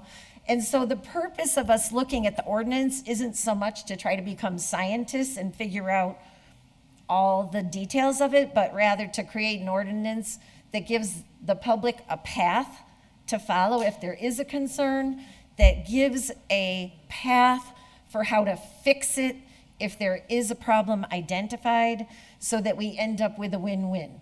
With a new business development, with new things happening, we always end up with some unintended consequences. We had to modify ordinances in the past to address unintended consequences of things. I think we'll go a long way by addressing our buffer issue, and we will do better for the public and the adjoining businesses who may not be compatible to get relief and mitigation to the problems that are being brought to our attention. So I think we want to be fair. We want to do a win-win for our current long-term investors and our new investors in our city. So that's why we're here. And I understand that folks have their various interests at hand. And I hope that we can move forward.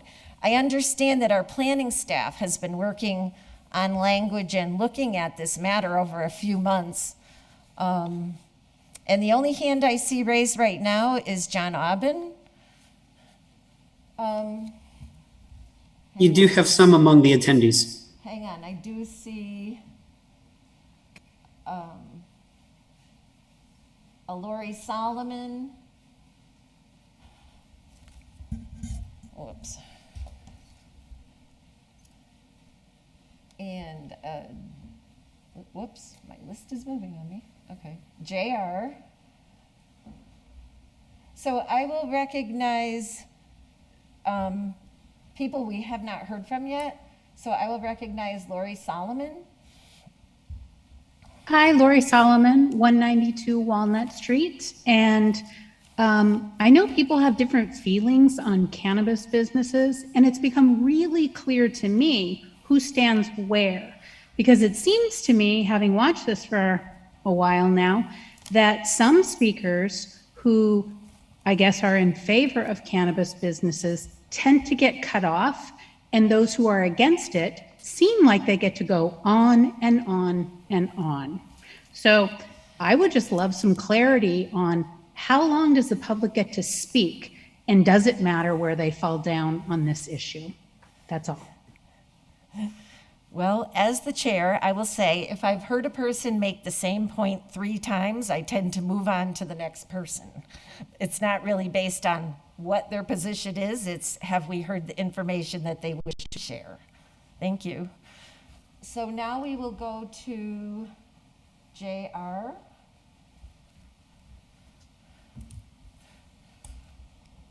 Hi there, John Rivera, resident of 125 Cabot Street, apartment number 4. And I'm also a member of the Pioneer Valley Healthy Air Resident Advisory Group, led by Sarita Hudson, the Director of Programs and Development with Public Health at the Resident Advisory Committee. And so, you know, I'd highly recommend that you guys collaborate with them on this issue, as they're doing a lot of work on the basis of air quality and sensors regarding the air quality. So I highly recommend you reach out to Sarita Hudson. I'd be proudly, you know, I'm able to give you guys her email as to, you know, what's going on there. And thank you so much, you too. And so I also want to remind, you know, City Council that, you know, this public hearing, I believe it's only each person is given 90 seconds. I'd also like to repeat what was said before, that these are unsubstantiated claims on the basis of odor. and that they're irrelevant. And I'll leave my comments there. Thank you. Have a good night. Thank you. That was JR, right? So I see a hand for Lee Vardakis. Vardakis?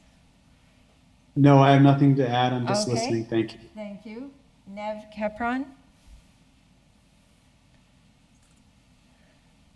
Oh, hi, I'm Nancy Capron, and I live at 72 Congress Avenue, apartment 1L, in Holyoke, Massachusetts. And I think that for me, I just think the process is interesting, and it doesn't really, I don't think it's a bad thing to, gather data and analyze it. And I kind of think that I think we know, because other communities have marijuana growing in them, that there is an odor problem, like that is like a real thing, and that we would only have those communities as an example of what may happen here in Holyoke, because we're not that far along in the process. And to me, it seems counterintuitive to allow industry to build out and then not ask, and knowing that there may be problems with odor, not asking them to have a mitigation plan or to build the mitigation systems in the initial build. So what you're saying is, well, just bring them in, let them build. Some people are saying, and then if there's a problem, then we can send them back and make them get the appropriate equipment. That seems really not how you would do it. I mean, and I can't think of an example, but I'm sure there are some where, why wouldn't you want to have all the information and then to develop a plan and have folks implement it? I mean, that seems more reasonable. And I don't think it's about whether people like marijuana or not. It's just that you have to guarantee citizens a certain quality of life. And if, having odors concentrated in one area is probably is going to impact people's quality of life. So that's it. I'll pass. Thank you. Thank you. I think I've heard everybody who hadn't spoken before, so I will recognize John Aubin. Thank you, Councilor Vacan. I just want to say that this morning I emailed the planning director, the building department head, and the health department, Mr. Gonzalez, and asked them to file formal complaints. We have smelled marijuana on our site numerous times, myself and my staff. So there is a formal complaint. I understand from them there is no formal process at this point. The other thing we asked them for is that there be a formalized process, and also that there be a public area where people can see when and what the formal complaints for odor from marijuana were. So I hope we don't hear any more that there have been no formal complaints. Thank you. Thank you. I'm not seeing any other hands at this time, and we've received a lot of. How about mine? My hand? Councilor Jordan. You never see my hand. I don't know. Am I invisible on your screen? I don't know. There's a lot of screens. There's many names and faces, and I let you know to speak up if I didn't see your hand. Oh, he will.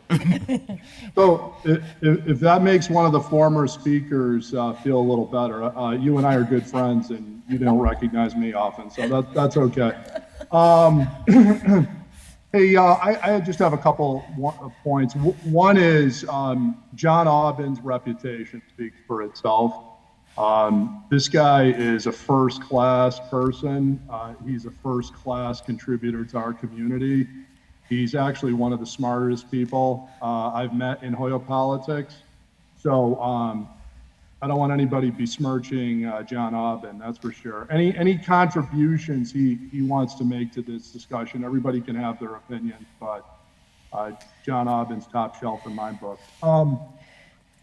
As far as getting to facts, which is theoretically what all of us want, is if we can use some of these community impact fees to buy some monitoring equipment, that sounds like a great idea. I think that's something we should explore because, again, I'm trying to get to objective truth. So that when people say, you know, this is going on or that's going on or I smell X, if we can put monitoring devices around in these different zones, that would be great. And by the way, for the record, IG zone is a massive area. Let's not make, this isn't like this is a 1 block section of Holyoke for some reason. IG zone was specifically picked because we couldn't get development in the IG zone. The whole purpose of why we ever forayed into any of this marijuana manufacturing is because we're trying to get development where we couldn't get development. That's the whole point. If we start attempting to move this into other zones, we don't have developmental issues in those areas to the degree that we had in IG. And this is what we're trying to do, is build up the downtown. But we also need to make sure that we're monitoring for the effects of this, particularly this odor issue. And then it doesn't become just a matter of opinion, it becomes a matter of fact. So I think we need to do our homework, we need to do research, and then at which point, if we can get equipment that can help us in that analysis, then I think, you know, these are the costs of doing business when you're operating as we wish to, as someone who has welcomed this into our community. I think what is a bigger issue that we need to ultimately focus on, and it gets to mitigation too, is what are we doing to help the residents that live in areas that are affected by marijuana, and are the proceeds of a lot of the revenues going back to help their communities, particularly in the lower wards? That's one of the things that I spoke about, to make sure that their areas where these dollars are generated are getting the lion's share of the revenues that are generated, as well as the jobs, and give preference to people that are living in the areas in proximity in these neighborhoods. I think that would be tremendous. So I just wanted to add that to the discussion. I think we need to, whatever our position is on this, just what can we do to put into place mechanisms that we can have effective monitoring, and to the extent that we heard from one of the earlier applicants today, who's taking logs, who is has all these monitoring processes in place, what operational manual do we have? What resources are we investing to actually go around and check these logs, to check that this equipment is functioning as it's supposed to be? Are there actually inspections even going on? You know, basic monitoring, all right? This is something that we wanted to get into, so we better step up our game and be prepared to hold applicants accountable for the work that they say that they're doing.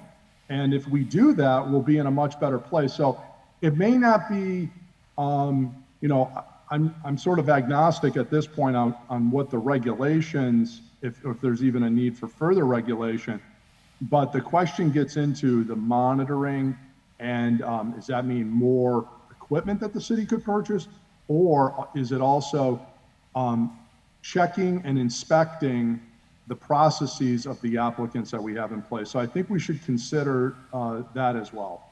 Thank you. Thank you. And just so you know, I have a witness to your tiny little hand showing on my screen that was not very visible in my defense.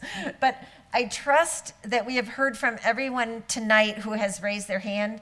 And Jeffrey, correct me if I have missed anybody. It is a little bit hard to see, so I apologize if anybody waited overly long. I do not see any other hands. Thank you. And so I know planning staff has also been working on this, and I didn't know if there's any language that planning staff had brought forward that will come into the public hearing, or now or later on. But if there's no more information to be brought into the hearing tonight, then I'd entertain a motion to continue the public hearing. Chair Kelly?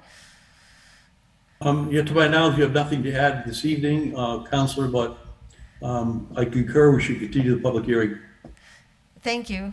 So I'll entertain a motion So moved to continue the public hearing. Second. to March 22nd at 6:30. You just add So that. moved. Okay, second. Yeah. All in favor? Aye. Aye. So this public hearing has been continued to March 22nd at 6:30.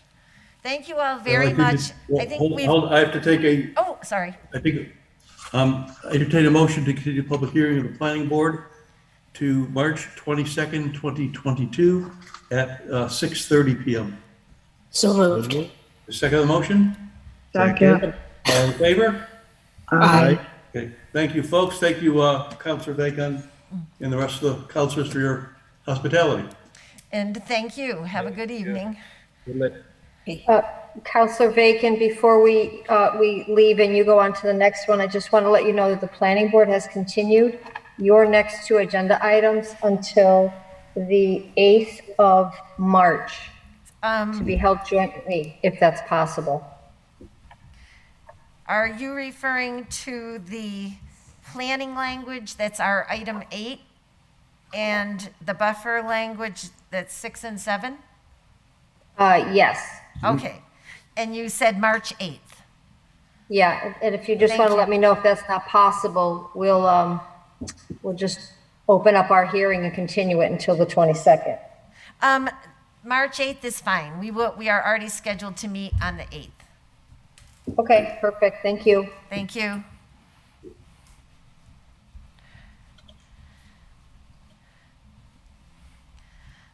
Okay, I will entertain a motion to go out of order. We have a couple of guests here, including Mayor Garcia and the chair of our DPW board, Patty Devine.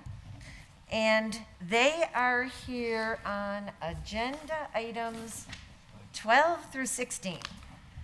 So I would entertain a motion to take up as a package items 12 to 16. So moved. Is there a second? Second. All in favor? Aye. Aye. Okay, so we're moving to those items. If you folks want to come in, I mean, whatever's comfortable for you. We received a number of communications, and there were just some clarifying orders relative to what was desired by the commission. And we know that in our DPW department, we're in a change mode and that we are in an employee's market, not an employer's market as we speak. So, having said all that, I believe all the members of the committee have the various correspondence that came into the city council, that we've all received copies of those. I will give you the floor first, if you would like, to make your presentation.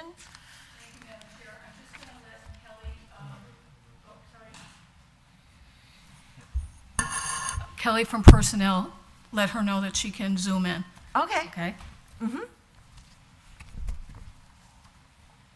She's up in Vermont, so. Okay. Okay. All right. So the reason we're here, like you said, I did send some correspondence out about changing the ordinance. That's the only thing we want to change because we're not getting any applicants whatsoever that are qualified based on that ordinance language, particularly the part where it says the,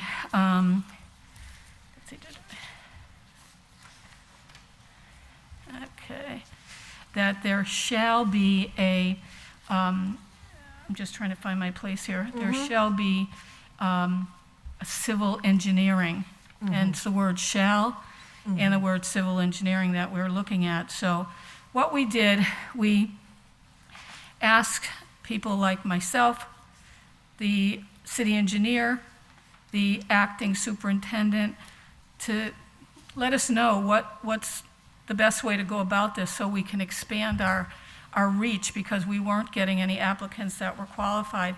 In fact, the only applicants that we did receive was somebody didn't have a bachelor's degree, somebody only had a high school diploma, an associate's degree in criminal justice, and no degree listed on the resume. We did have one that had a degree in mechanical engineering, but because the language says they shall have civil engineering, I've talked to him and said, just wait, because we're going to try to see if we can change the ordinance language. And then the other day, we did reach out to different places, and we did get another applicant who does have a bachelor's degree in civil engineering. But what we're trying to do is we've got 2 engineers already, and one of them, by ordinance, is the second in command, so to speak, of the acting superintendent. He is the acting superintendent. So our proposals, if you have them there in yellow, that we wanted to change obviously the shall have a degree in civil engineering, because that has just hampered us too much in getting people to apply, and change it to the word Director of Public Works.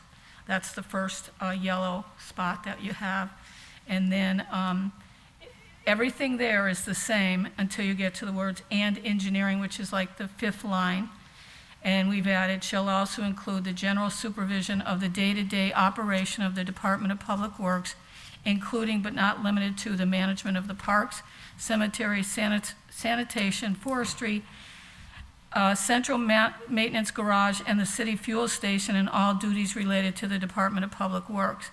Then under the qualifications, again, is it all right if I read this into the record? Because Sure. you already have it anyways. No, but it's a public hearing, so it's Okay. appropriate, All right. for sure.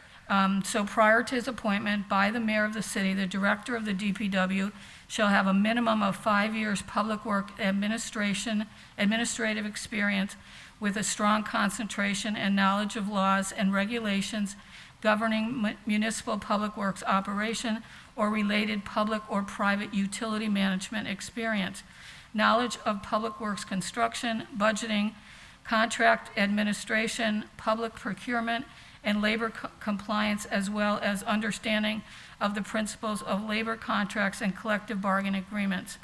Under duties, we changed it from superintendent to the director.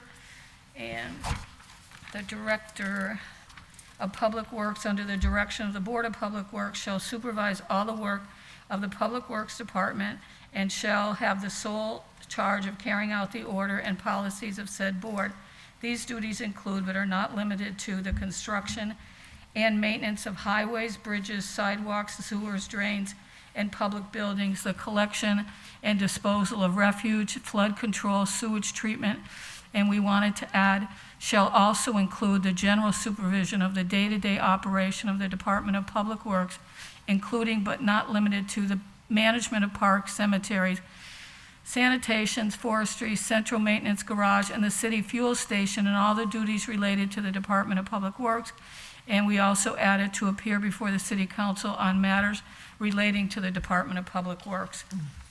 And what we have also found out in trying to get qualified candidates is it's financial, quite frankly, that there's other cities and towns with a lot less people who have a lot more finances for the particular director. One of our commissioners, Jim Mazik, did a study. He went around to different cities and towns. In Webster, it's $98,366, and it's a DPW superintendent. In Douglas, it's $104, and that's highway superintendent / tree warden. In Rutland, it's a DPW director at $110,000. In Northbridge, it's $111,000 DPW director. In Sturbridge, $116,000 DPW director. Paxton, $120 DPW director. Auburn, you can see it's all in the Worcester area, $125,000 DPW director and town engineer. Upton, $129,318, and again, that's a DPW director. Then he also did, and I've got copies for you, a study of all the different director superintendent ranges. Holyoke has the largest amount of people, but one of the smallest amount of salary. Webster is 98,000. Ware is between 90,000 and 100,000. Uxbridge is 101,000. Douglas 104,000. Spencer's 106,000. Rutland 110. Sterling, it can be up to 111,000. Northbridge 111,000. Oxford 111. Wilbraham up to 116,000. Sturbridge 116,000. Charlton 95 to 119,000. Paxton 110,000. Palmer between 115 and 125,000. Auburn 125,000. Upton 129. Dartmouth 130 to 169,000. And he writes, the position qualifications vary with a few requiring engineering, but most stated engineering preferred or comparable experience. Median base and upper range is 100,000 to 100, and it looks his typewriters is a little off there, 112 perhaps, and Holyoke's 95,000. The mean based on the upper range is 115,000, where Holyoke's 95,000. Holyoke, with the largest population of the above-named communities, advertising for a DPW superintendent at the salary of, that's 15% lower than the mean salary and nearly 18% lower than the average salary for those above. This equates to roughly 20,000 difference for the average due to the population, amount, and infrastructure, urban nature, and diversity of operations. The salary range for the Holyoke DPW superintendent / director position should be more in line with 115,000 to 135,000, with the actual negotiated salary to be dependent on the qualifications. So that's kind of it in a nutshell. And I do want to point out that we're not trying to make this out for anybody in particular. I want to put that on the record, contrary to what some people are saying.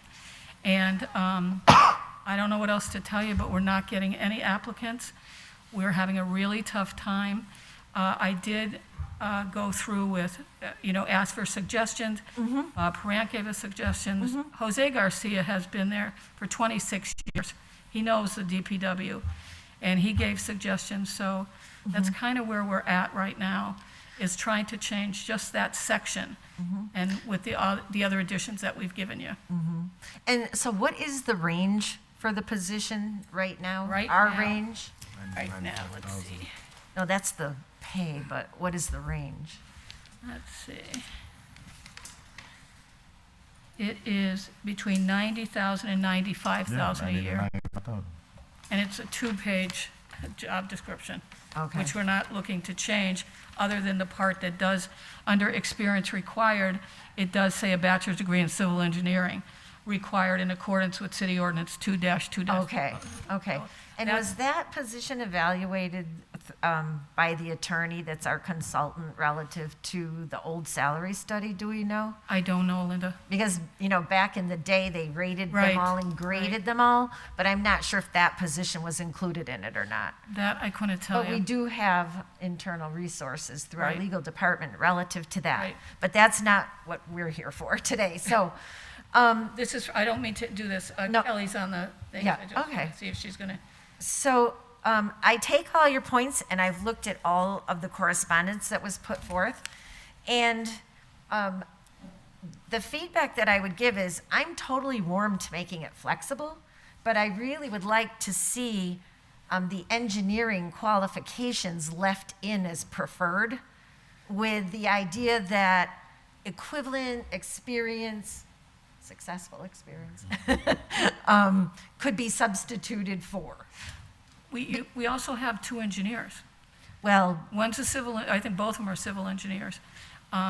So we do have two engineers. I don't think we need 3.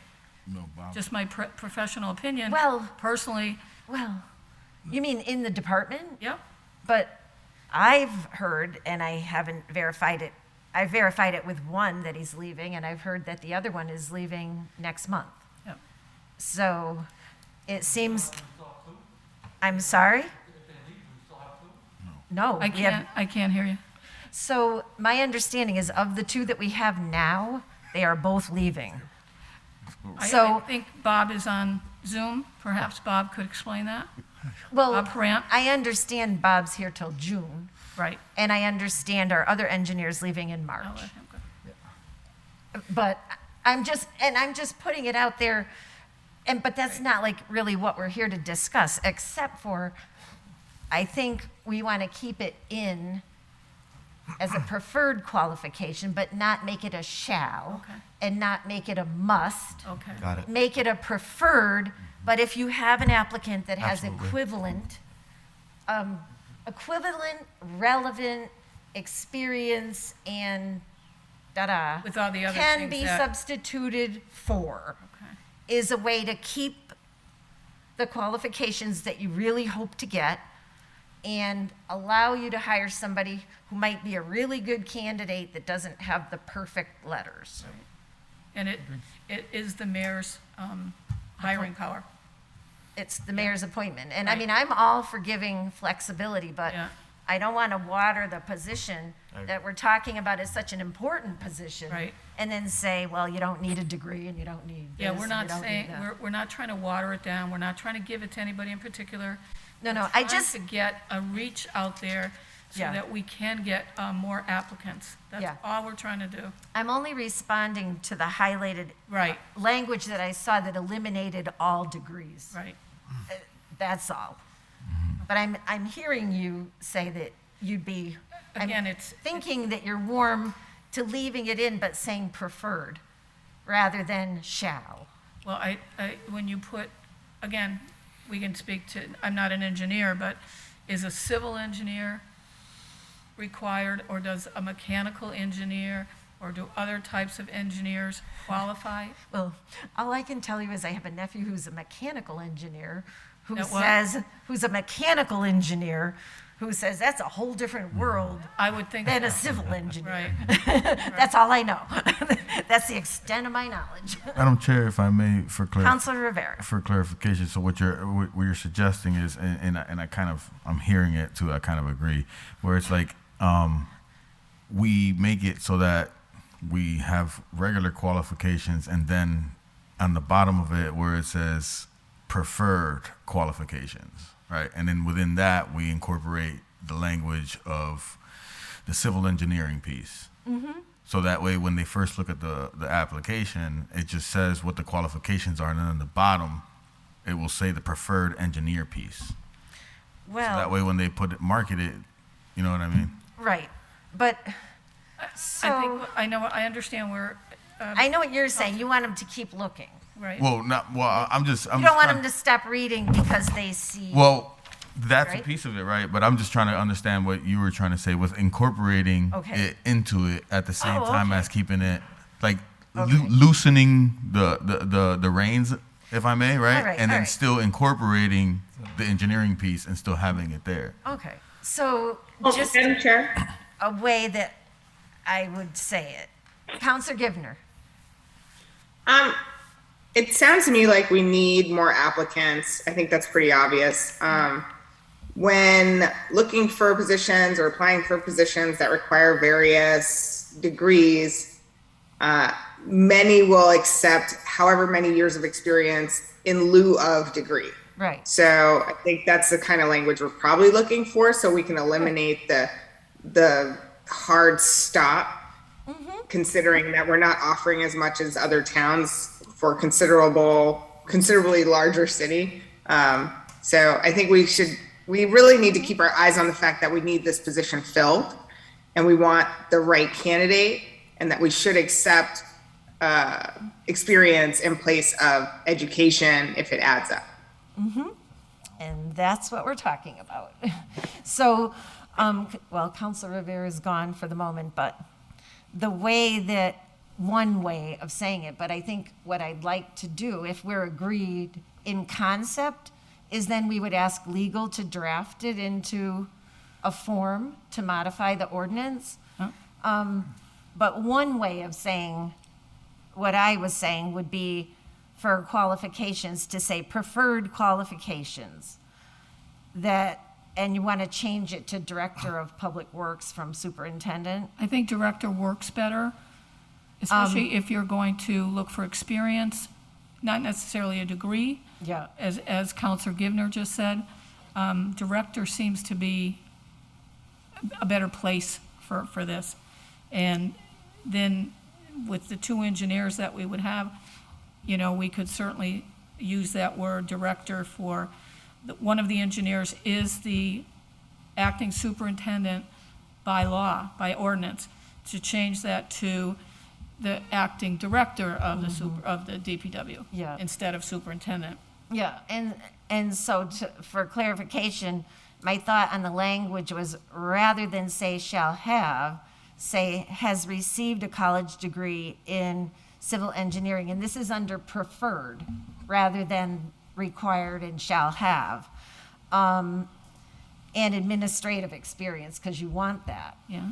And then the part where you put in prior to the appointment shall have a minimum of 5 years public works experience, we could say which may be substituted for a degree. Or, you know, I mean, we'll let legal make it in the way I think that works, but that way you keep that you want the degree, but you don't have to have it to be appointed to the position. I agree. Counselor Bartley. Yeah, okay, so thank you, Madam Chair. So I think we need to, first off, thank everybody for a good discussion here. I hope we can accept that as of June 30th, we won't have 3 engineers, we won't have 2 engineers, we won't have 1 engineer, we'll have 0 engineers to the best of our knowledge right now. So I think we need to kind of stop saying we have 2 engineers because that's, as of June 30th, that's going to, actually before that, because one of them is leaving on a vacation with a spouse in the middle of June. So we'll have ultimately 0 engineers. I will not support, with my vote anyhow, a qualification that says nothing about a degree, whether you think it's preferable. My goodness, a college degree, a bachelor's degree should be the bare minimum. Preferable could be 10 years of experience in management, public management, DPW management, in lieu of a civil engineering degree. I guess that would make some sense, but are you telling me, I mean, I'm just, you know, anybody in general, that you would say is preferable to have just experience in lieu of so you just have a high school degree, maybe a GED? I mean, I don't see how in the world you're going to find someone who has the requisite intellectual heft with a high school degree and maybe working road jobs in the public works for 20 years, or maybe working in the office for 15 years. Madam Chair, I would say the bare minimum should be a bachelor's degree in management, public administration, or a related field. I'll go along with that, but I mean, preferred to have a bachelor's in civil engineering, mechanical engineering, thermonuclear engineering. While they're impressive, they're not necessarily relevant to public highways. So I mean, so that's that. I don't think there's any way. I mean, talk about putting the pressure on us because we're not getting the applicants. But we just heard we've got a couple applicants possibly coming in with possible degrees that might be impressive. So we're not exactly against the hard, you know, no, the goal line here. I mean, June 30th or June 24th, as we know, if we read the resignation letter, the acting is going to be heading out. Though the gentleman did say in his letter to the mayor that he would make himself available thereafter. So I think we have even more time. But to say we're gonna be now director of the position, that's a great title. It's fantastic. I think the great job with the duties on here. I know I could help elaborate on that too. And I'd be happy to pitch in my 2 cents to Kelly or into the law department. I'll send them an offline communication just for their consideration. But I don't think, Madam Chair, that this board should recommend anything unless it says at a minimum a bachelor's degree. Bottom line, you gotta have a bachelor's. Thank you. Yeah, that's a fair point. I was more focusing on the engineering, but no, that's a well, good hold point. on. I didn't hear the chair say that. You did not hear the chair say that. Okay, so I hope the committee is going to consider that going forward at a threshold, at a minimum threshold. So it's such a just to say experience. I mean, it's going to. I hear you. I hear you. Okay, thank you. I hear hope you. that helps. Thank you. I'd like to. Bob Parent has had his hand up since the beginning, and I. Okay, thanks. Bob, I'm sorry to keep you waiting. I do see your hand. You're Thank muted. you. Okay. As you might expect, I do have opinions on this item. And I do have one clarification. Yes, I am done as city engineer on 6/24. Might there be another role doing something else for me in the city sometime thereafter? Maybe. As I indicated in my note to the mayor, it's too early to figure out what that is. And to be quite honestly, I've advised the mayor that what he needs to do is focus on filling the DPW director position and the city engineer position. And once that's done, maybe there's a better way to figure out if there's something I can do that works for me and works for the city. But I will not be the solution to the city after 6/24. That's I'll make that clear. But that's a generous offer that you've made. Yeah, but again, it needs to work for me in the city, and I don't really know what that is right now. So let's focus on trying to get the two positions filled first. I would recommend that, or I would say that the city really needs two people. They need a strong manager and they need a strong engineer. And I strongly believe that they don't need to be the same person.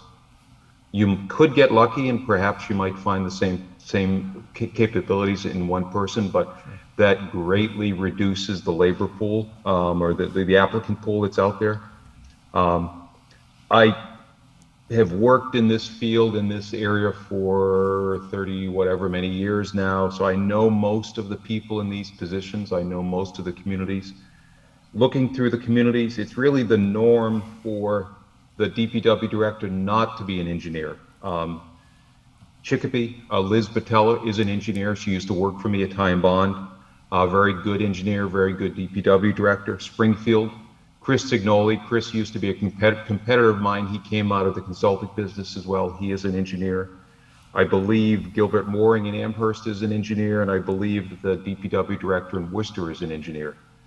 But then I go through Agawam is not, Westfield is not, Northampton is not, Longmeadow is not, East Longmeadow is not, East Hampton is not, Pittsfield, I don't know the individual personally. He does have an engineering degree, although I don't believe that he's licensed in Massachusetts at this point.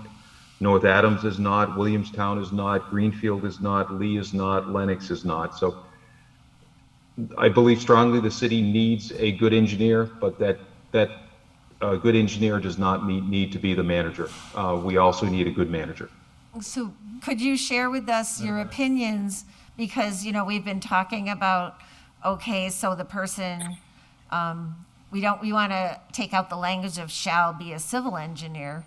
But what is your opinion relative and relevant to other educational requirements? Because almost every professional city job, to the point of one of our counselors, requires a minimum of a bachelor's. And if the person doesn't come with one, that they're earning it, say in the police department, other departments. So there is concern relative to there not being any basic educational requirement as proposed currently. I would say that would be generally a good idea. There are always exceptions. I don't know for certain the director in Northampton, Donna Lascalia, she actually came out of the electric utility business. And I don't know, I know she was actually a licensed electrician at one point. So I don't know if she brought with her a 4-year college degree, but she brought a lot of skills, a lot of management capability with her when she landed the position in Northampton. Many of the individuals that are not engineers that are in DPW director positions have come out of some type of a technical position.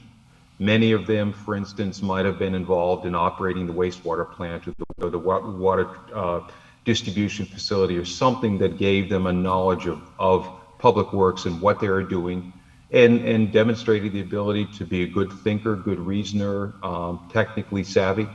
But again, most of them are not engineers. Some of them are, but many of them are not. And I think most of them probably have some type of degree, but not every one of them. Mm-hmm. Thank you. Was there anything Madam else Chair? you wanted to make us aware of?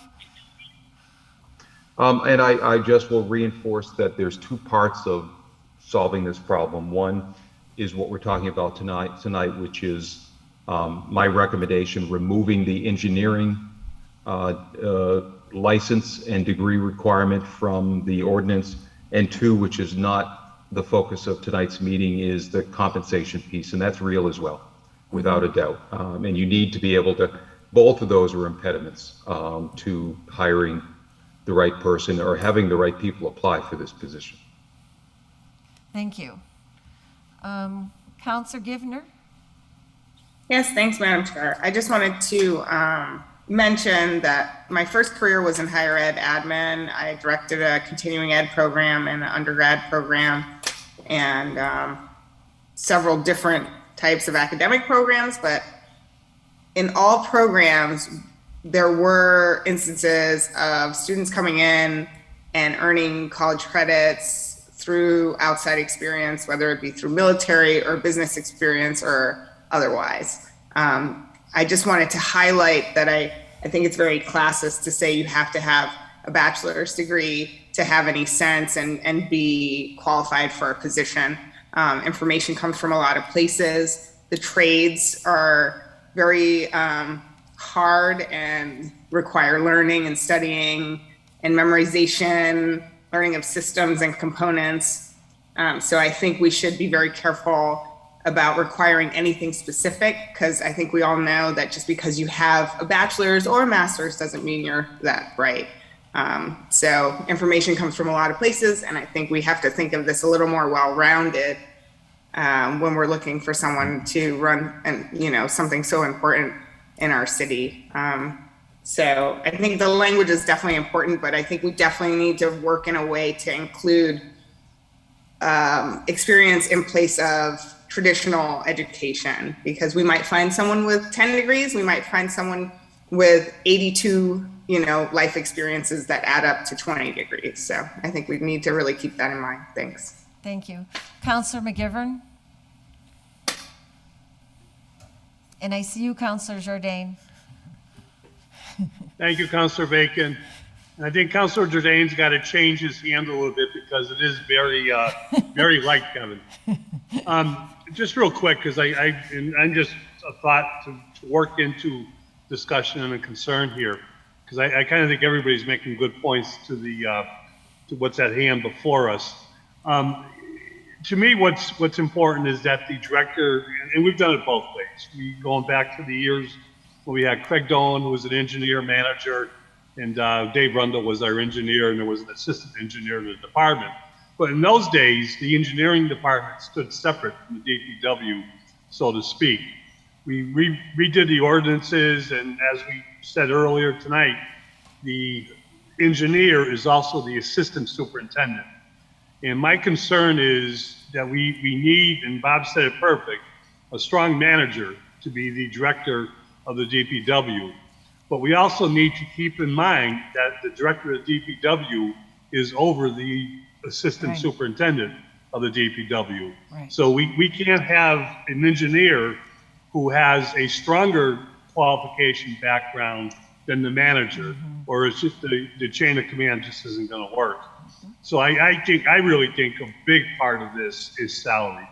And I know we're not discussing that this evening, but I think we need to, bring that into play and really see what we want to make the management of the DPW work again. But just my thoughts. Thank you. Thank you. Counselor Jordan? Thank you, Madam Chair. Yes, a lot of really good points made here. Couple things I would just like to add to the discussion. One is I am open to eliminating the engineering requirement. I think that's fine. Assuming we have two really strong people in those engineering roles, I agree though with your suggestion that it should be preferred. On balance, it's better than to have it than not to have it.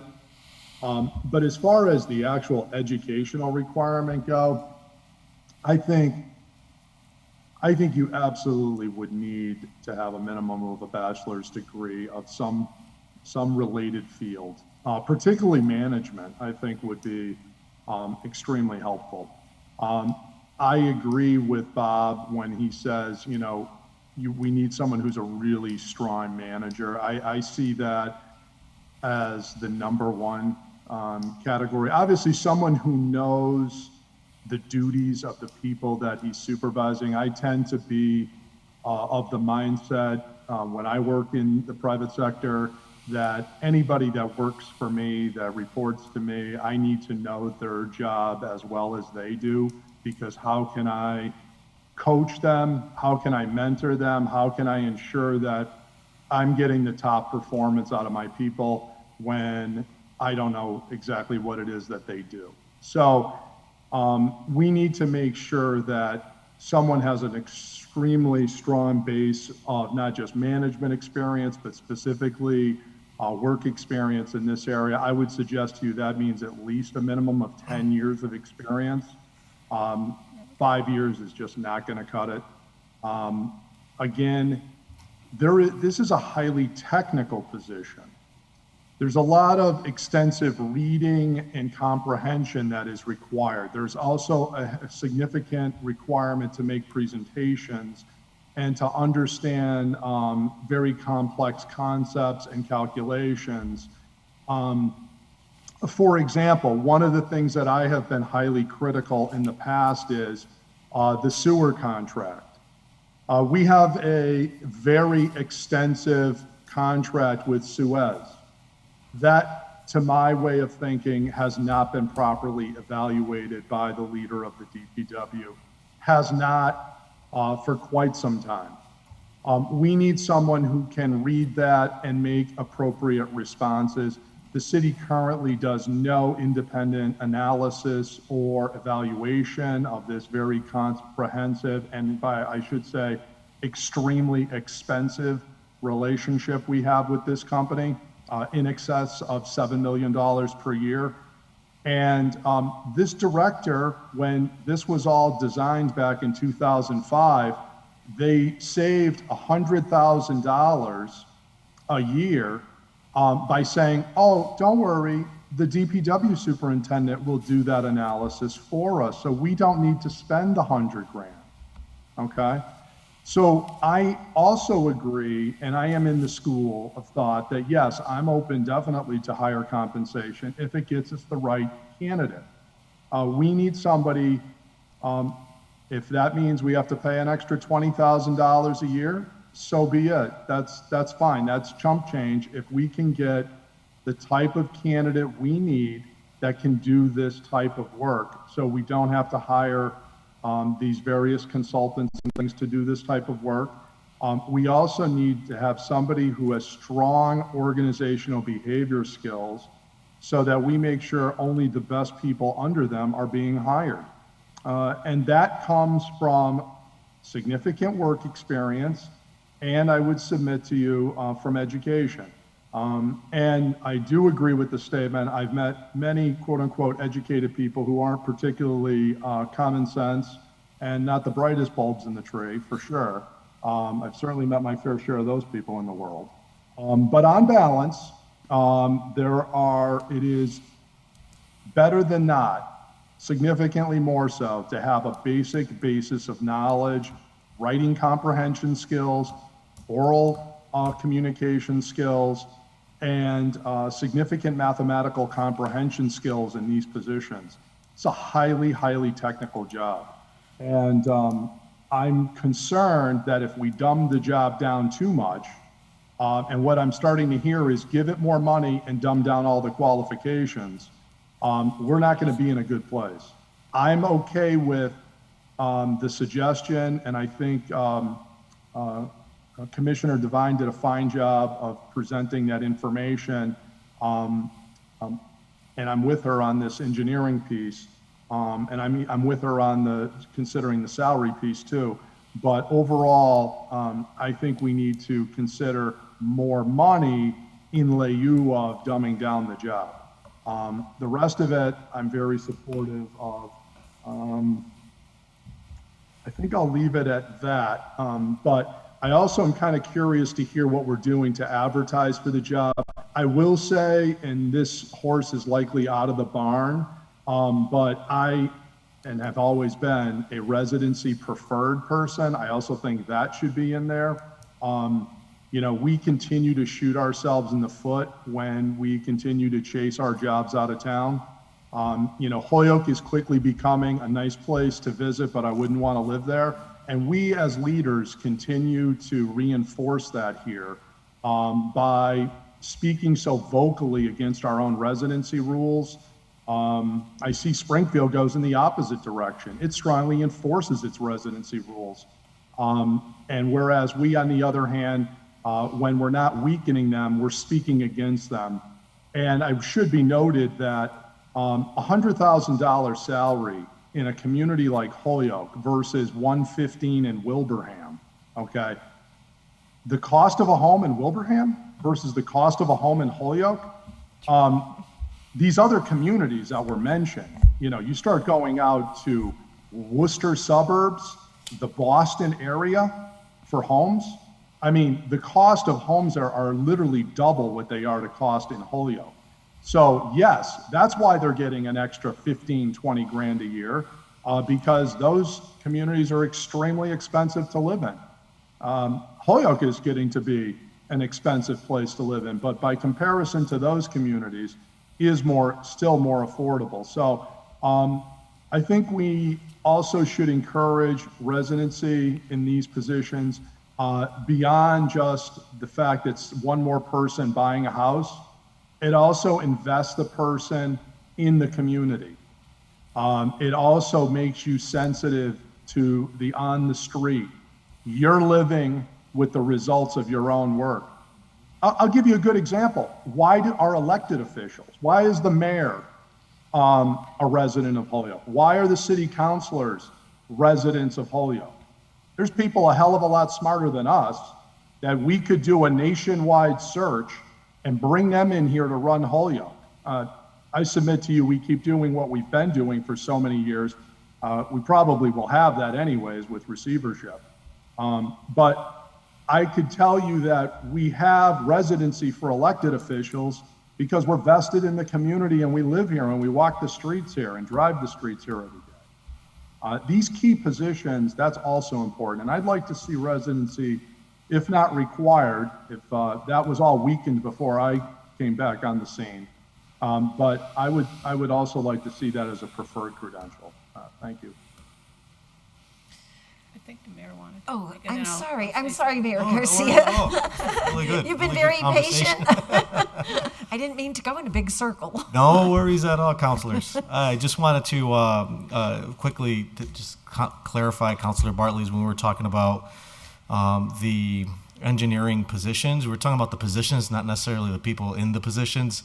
And the reason why, you know, we're talking about differentiating and trying to explain that what we need is a strong manager. We have two other positions that are already engineer positions. It wasn't, so that was just kind of a clarification on that front. The other piece too is, you know, I think that this is a very healthy conversation you guys are having. The purpose of what Councilor Devine and I wanted to achieve was to bring this in front of you so that you understand what we're dealing with. And, you know, that we're looking for flexibility. How you decide to determine that flexibility, I think we're very open to it. Bob certainly hit the nail on the head on every point that he made. But again, how you guys, it was important for me to be transparent with what we're dealing with and have this conversation to conclude what direction we ultimately want to go that's going to help us navigate this issue and get the department operating the way that they need to.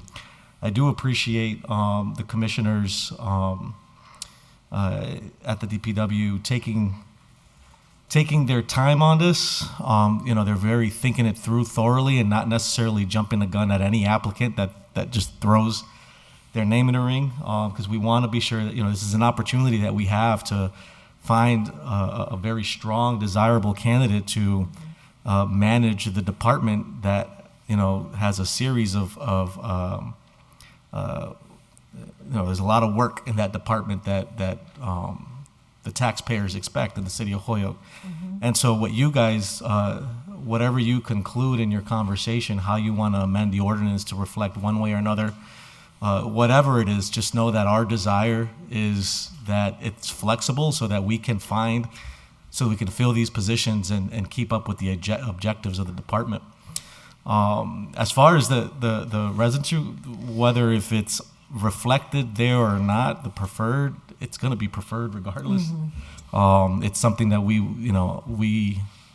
that I would push, whether if it says it or not.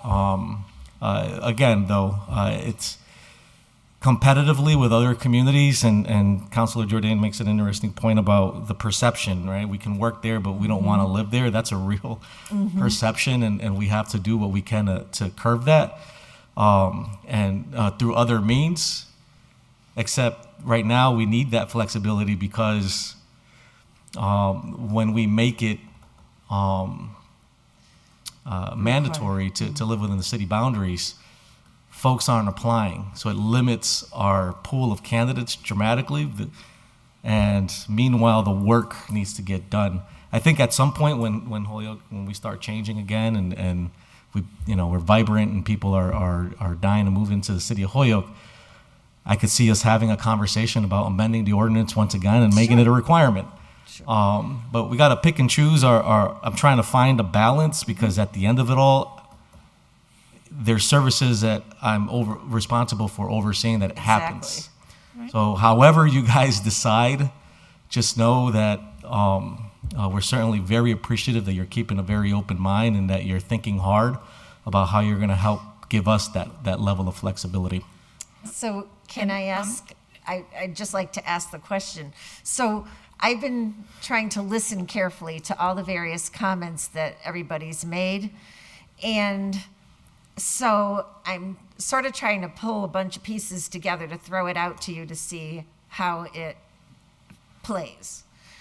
So what I've heard throughout the room is that in general, there is a sense that we should keep a requirement for a bachelor's level degree. But that... Can we use preferred instead of requirement? Hang on. That we retain the requirement for a degree, but that the degree be either in engineering or management or another relevant body of field for the position. And that if an exceptional candidate walks in the door that has 10 years experience, I did this, I did that, that could be substituted for. But we're not walking away from the degree, but you get that special person that doesn't have the degree, but they have everything else, then that substitutes for the degree. But you haven't made the position too watered down relative to the responsibility that it carries. Yeah. So if I kind of pull everything together, that's kind of what I hear. Do you think you could live with that to fill the just to position, clarify, Mayor? Councilor Jordan said 10 years of experience. The job description only asks for 5. Okay? Yeah. So I don't necessarily think we should get into changing the whole job description, but it does look for 5 years. It says engineering, and this is the section 2-201, the ordinance.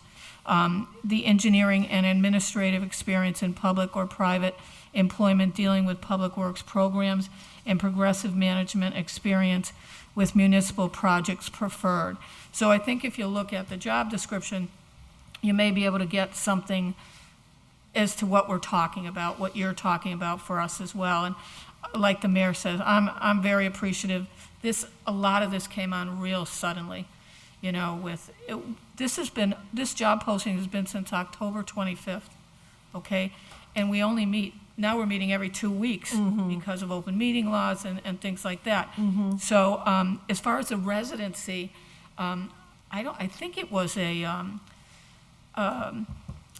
what do you call That's it? a home rule petition that's Home rule already been petition. sent. And myself and Pat Duffy spoke in favor of that for the DPW superintendent as well as the city solicitor.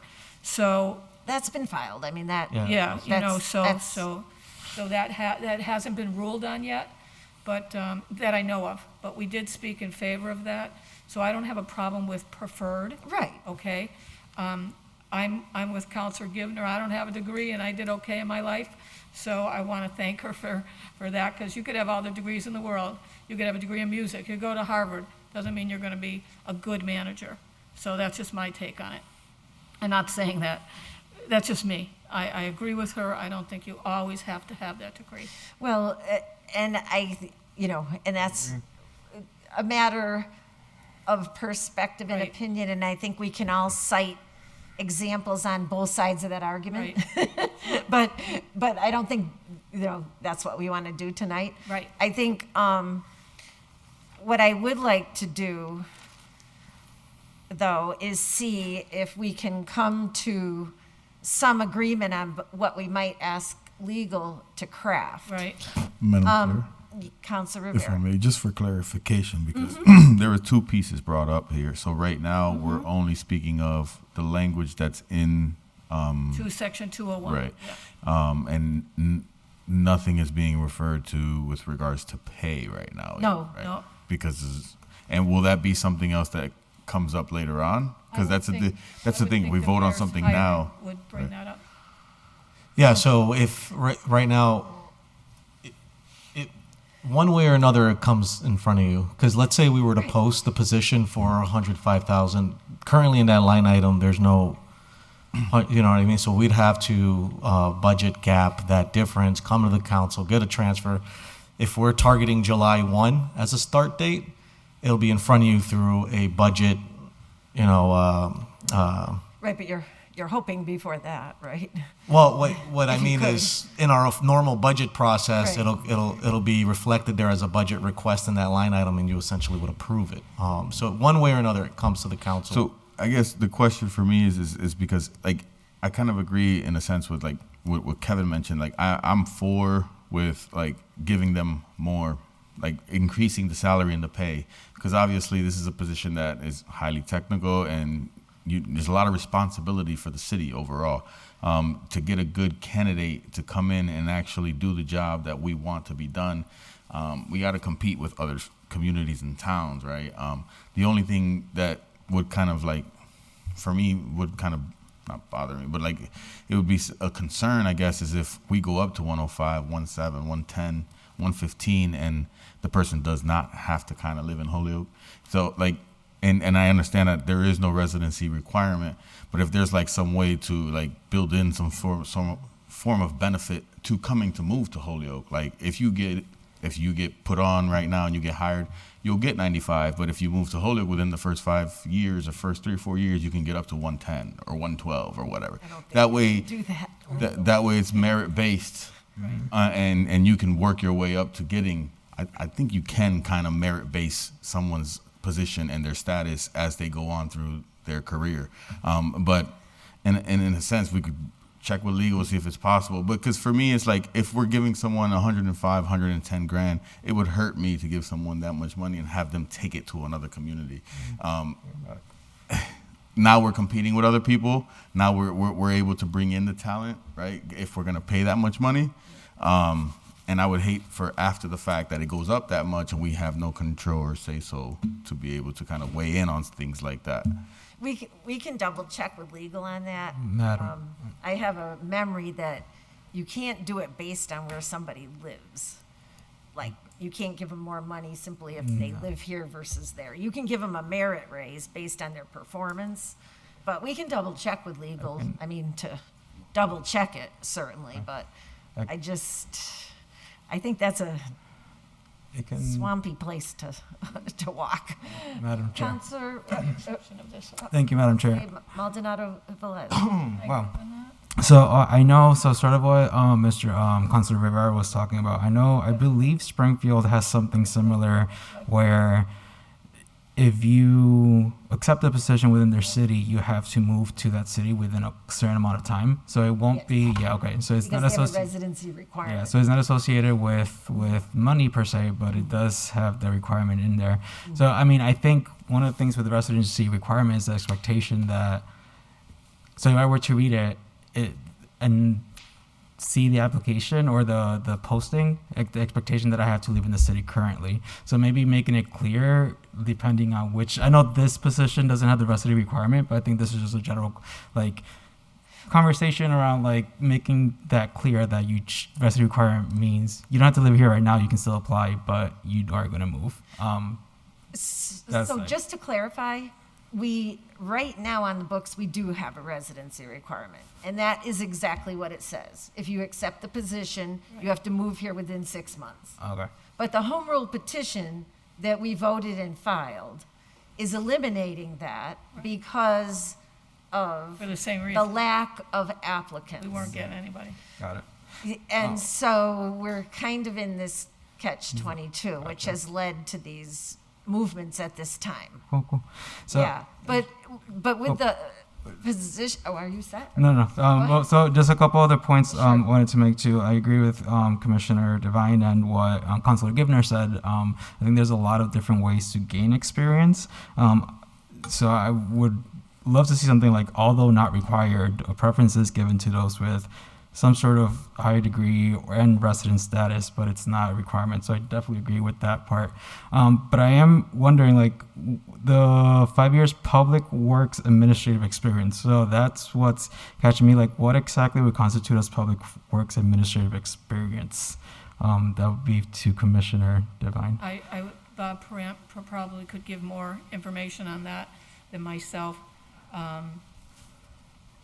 With a strong concentration and knowledge of laws and regulations governing municipal public works operations or related public or private utility management experience, knowledge of public works construction, budgeting, contract administration, public procurement, and labor compliance, as well as understanding the principles of labor contracts and collective bargaining agreements. But he can probably give it a lot more than I can. And interestingly enough, it was Bob who put in the part about, and it's on the job description, I think, too, about knowledge of Word, Microsoft Word and all that stuff. I think that's extremely important. And if you read the job description, a lot of the stuff that Kevin said, speaking and all that, is in the job description. We weren't really dealing with that as much as 2-201. To make that a little simpler, you still have that job description, and, the law department, I guess, and personnel would take out that part about 2-201. Okay. What's that? Okay, thanks. Yeah, I should have brought more job descriptions. I didn't even think of that. Did you want to hear more information from Bob? No, I'm also what I'm actually interested in is just getting the job description. I actually a question on job descriptions in general. They're standard unless we vote on changing them. I guess I'm just wondering, like, what goes into the job description and how does it differentiate between the ordinance? I wish Kelly was on the line instead of up in Vermont. So the ordinance has defined language on what the whatever the voted expectation was for the person, and then the job description is just, it's not defined by ordinance what's reflected in the job description, but instead what we know of to be the qualifications for, or the expectations necessary for the position. Okay. But go ahead, Kelly. Kelly's online. Personnel director is online now, so. Oh, okay. Would you like to weigh in, Kelly, relative to what we're discussing under 2-201? She was on a little bit ago, but I no longer see her. Oh, okay. Okay. So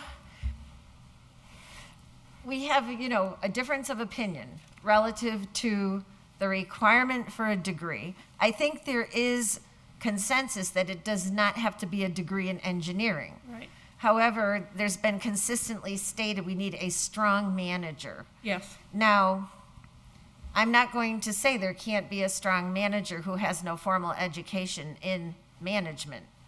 However, and I've met some bad managers who have an MBA. Yeah. However, in general, people who avail themselves of more education to develop their skills more fully do so.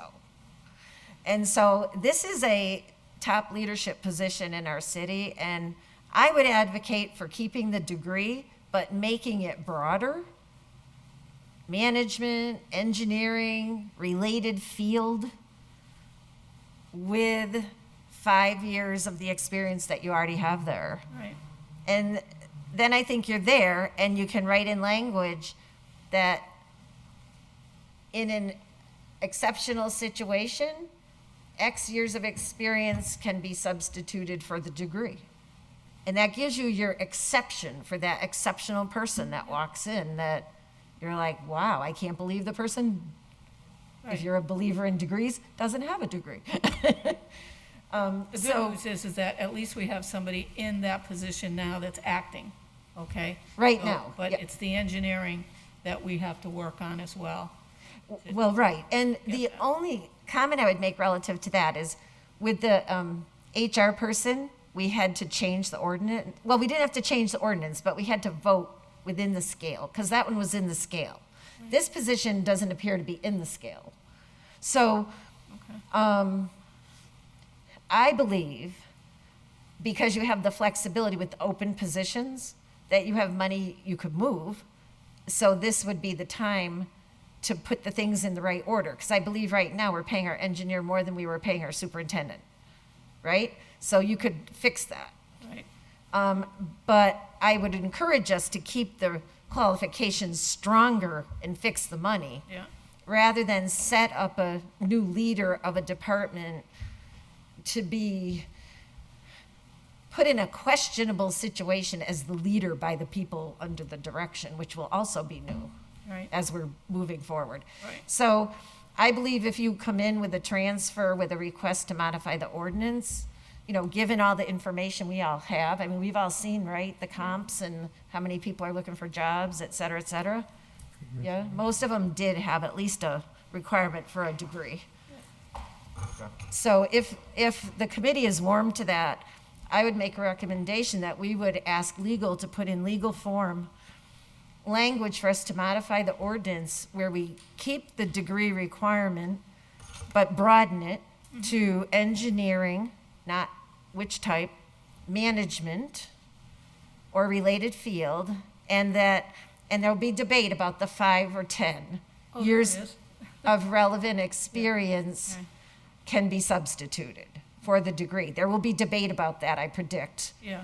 I'll defer to the committee, which they ask legal to put in form, but in fairness to legal, we should give them a number, because it's not legal's fault if they end up with all these drafts and then confusion prevails.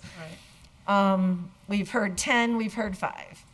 If I may, Councilor Rivera. and just like with the part of the degree requirement, I mean, I've seen on different resumes where they'll still have the degree requirement, and then it'll say in lieu, not resumes, applications, that would say in lieu of degree, list of, or write I like something, that. I like that would clarify. Yeah. Right. Yes, Yeah. yes. Okay, that's good. Yeah? Good, thank you. I feel like that would be Yeah. able to meet in the middle. So, Right. I haven't seen anybody from legal on the Zoom, and I usually do. I think Was earlier. Mr. Bissonette was here earlier. There you go. Bendito. I'm sorry? Oh, Chairman Vega. okay. Vega. So, Sorry, Bacon. yes. Is it all right if I have Jeffrey give the council the job description for the superintendent? Oh, sure. Okay. Sure, thanks. Jeffrey? So, if I can, Yeah. Attorney Bissonette? Good evening. Hello, how are you? Very well, thanks. So I just wanted to check in. You've heard our general discussion. It looks like we're about ready to make a motion to expand the qualification requirement to ask to be put in legal form that it would be a bachelor's degree required in engineering, management, or a related field, but that, and the debate is between 5-10 years of relevant experience may be substituted for the degree requirement so that there would be flexibility for the mayor and the commission. So, Understood. In lieu of the degree. Right, okay. So, at this point, I'm interested in entertaining a motion from the committee relative to, if you think 5 or 10 years, I think we have agreement on expanding the degree. Yes? Not making it be engineering? Yes. Just, real quick, I mean, with regards to the 5 to 10, if I could get from Councilor Jourdain whether or not he meant the 10 for everyone overall, or was it an example just in case in replacement of someone that didn't have all the other qualifications? Yeah. So, Councilor Jourdain, do you want to weigh in on the 5 or 10 question? Yeah, I think 10 is just a good requirement because I look at this as a senior level position in the city, and 5 years is, that's a junior level experience. I don't think somebody with only 5 years of experience would be ready to run a department of this magnitude. If that's all the experience you have, that means theoretically you could say at 26 years old, I'm ready to run the DPW and that I have enough life experience and work experience from a management perspective. I don't think so. 5 years is way too little. On the other hand, I do agree with if we yank out the engineering, we say a related degree and 10 years experience, maybe, what we could say if people feel really strongly about the no degree at all, then, probably would even have to have more experience, maybe 14, 15 years or something like that. But I personally, I'm on board for a bachelor's degree and 10 years of experience, I think would be, and again, I agree with you, Councilor Rivera. I think the better approach is let's go more money and get more qualified than to go less qualified and either keep the money as is. My fear here of what I'm hearing is go less qualified and go more money. That's what I'm hearing so far. I'm just afraid that the 10 years will stop people from applying to as well. And I get the concern with regards to having a 10 years experience, because that would be great. That would be ideal.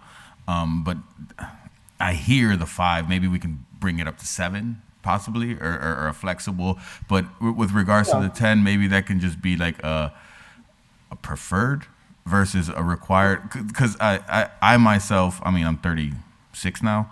I don't have the qualifications, but when I get my MPA, I'll have the qualifications to be able to apply for that job. So I won't have 10 years experience though, but I'll live in Holyoke. And not saying that I'm going to do that because I'm a city councilor, but for example, if I wasn't, that would be the case. So just, You'll have to wait a year. Yeah, I think it's 6 months. 6 months. A year. I just 6 months. Oh yeah. 6 months. All right. I looked it up. But anyways, it's just for example, right? Anyways, but that's why I was trying to bring it up. Okay, but we are. I just gotta believe though, anybody who is gonna have real management success in this position, you're gonna have to have 10 years of prior experience under your belt. That means you've had at least one job minimum for some significant period of time, because I think what we're looking for is somebody with significant management experience. A junior staff, 5 years, if you think about it, you need a good 10 years to really know, you've had some experiences under your belt, in terms of dealing with leading people, with management issues. 5 years experience, you're just probably not going to have the gravitas to really lead something this big. I think you're going to be more of, maybe a manager or a group leader inside the department, I could see with 5 years, but the boss, I don't see how you could have that type of experience. And then we're talking about no degree potentially too. So you're talking no degree and 5 years experience. That doesn't sound like a senior leader to me in the department. So I have 3 people in the queue, and I just want to remind everybody that we're talking about 2 things here. Right. We're talking about the years of experience and the educational qualification. And then we're talking about the example or the time which we would waive as an exception the educational requirement. So we're talking about 2 things with the years. So the initial one in the draft from the commission is 5 years, but in our discussion, we're also talking about what would substitute for. And I think that's where at least part of the conversation was the 10 years. Madam Chair, Yes. it's in the job description, 5 years. What happens Right, now but- if we have 2 people that have looked at that job description and said, I have 5 years, but they don't have 10? What do? They've already had their interest in this to personnel. Right, and right So I don't now think we it should change it to stipulates 10. the engineering I degree thought we said we as had nobody well. in mind for this job. No. I thought that we're totally revisiting this qualification. Why are we even talking about what we've got people in the hopper? We're throwing all the cards in the air here, So- right? We're changing all the requirements to do what Okay, is best. So we are, but can we keep order, please? And so I have people in the queue that haven't spoken yet, so I want to recognize them, and then we'll hopefully bring this to a recommendation for legal. Okay, so Attorney Bissonnette, would you like to weigh in on something? Yes, if I may, on 2 points. One, to Councilor Jordan's point, I'm not sure I understood if it's to be a bachelor's in a related field and up to 5 or 10 years of relevant experience, or should it be or in the event the person doesn't have the degree? Yes, Attorney Bissonnette, I'm of the opinion it should be a bachelor's degree and 10 years experience. But Okay. I would be open to, if people feel really strongly about the no degree, having more experience. Understood. And the language I might suggest for the second part would be a substitute of X number of years of relevant upper level experience in public works management. And that number can be 5, 7, 10, whatever you think is appropriate. But I think that covers the concern that this is not somebody we're just going to find off the back of the sanitation truck. And the selection process can determine whether that relevant upper level experience in public work management is really sufficient to offset the lack of a bachelor's degree. And that would be the mayor's call in that regard, right? As the hiring, So- as the appointing As the authority, hiring yes. authority. Okay. Can I quickly I see. correct Counselor Jordan? Maybe he wasn't. Hang on. I need to recognize Counselor Anderson Burgos, who's been waiting for a while. Thank you, Madam Chair. So just a question, because I'm not sure myself, and I want to see if there's is there a probation period for this position?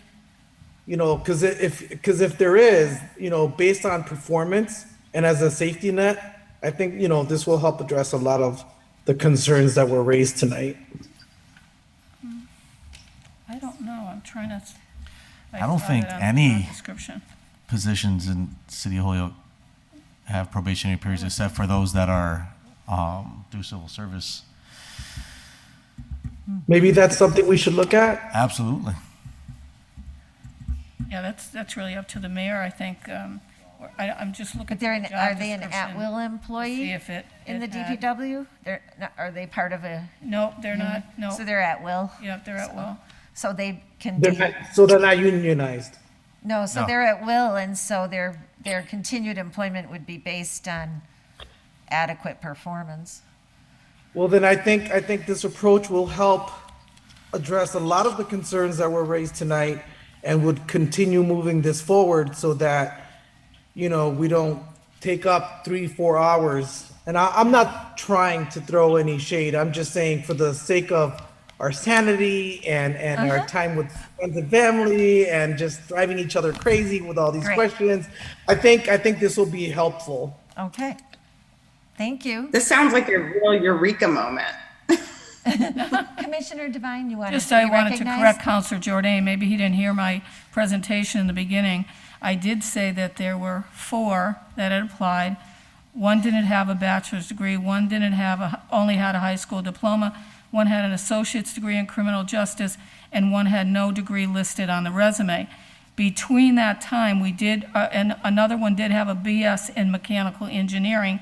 And again, this was before, you know, we had to tell him, you're not qualified, but we're trying to change that ordinance. Right. And then we went out to some of the different schools, and we did get another one who has a bachelor's degree in civil engineering, and I did mention that in my Yes. presentation. Yes, you did. Thank you. Well, And thanks for. Madam Chair? Yes, Counselor Jordan. Well, again, Commissioner Devine did a very thorough job, as always, and I listened very carefully to what she said. What I took exception to was the fact that she then later, like a minute or 5 minutes ago, said that, well, we can't change it from 5 to 10 years experience because we have 2 applicants that would be, you know, take issue with that. That to me is unfair because I believe what she said at the beginning is we're not changing this relative to any candidates. And I don't think we should consider how this benefits or doesn't benefit any particular candidate. We should just be approving what we think is best. That's my only point. Okay, so, Attorney Bissonette, can you share with us what you have right now as what you're thinking we're leaning toward crafting, what you're seeing?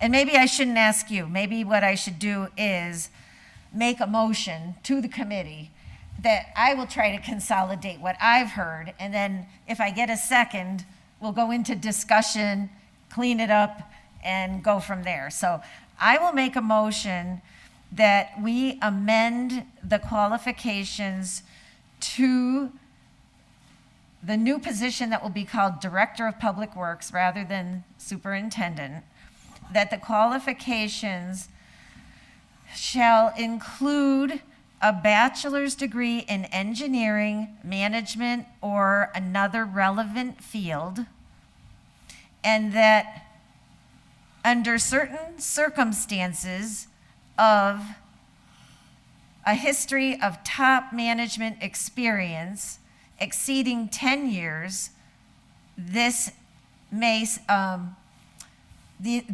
successful high-level management may be substituted for the degree, will be considered in lieu of the degree, in whatever legal way that is best to put. I think that has captured our discussion. If I'm missing something, somebody's welcome to jump in before we get a second. Or is there a second? Okay, so nobody's happy with the motion. Okay, so I would entertain a motion from somebody. Well, I'll make a motion. Okay. And if I think I heard Council Rivera correctly, I think he was supportive of a bachelor's and 7 years of experience. If that's true, then I would put that forward. I'm willing to come down off the 10. If there's a degree, or maybe if there's no degree, we have something much higher. I think it would have to be maybe even as many as 15 years of experience. You'd have to have somebody really special to have, who's been in the field a long time and have no educational credential at all. So, but I'll submit there may be that rare candidate that comes along with tons and tons of experience, but no degree. So, how about if we said bachelor's in 7 years and no degree in 15 years, if that sounds fair. I'll second that. Madam Chair, So we're on discussion. Counselor Givner? can we add the probatory period to this? Because I think that was a really valid point, and it would clear up a lot of our debate on a lot of these job descriptions and requirements.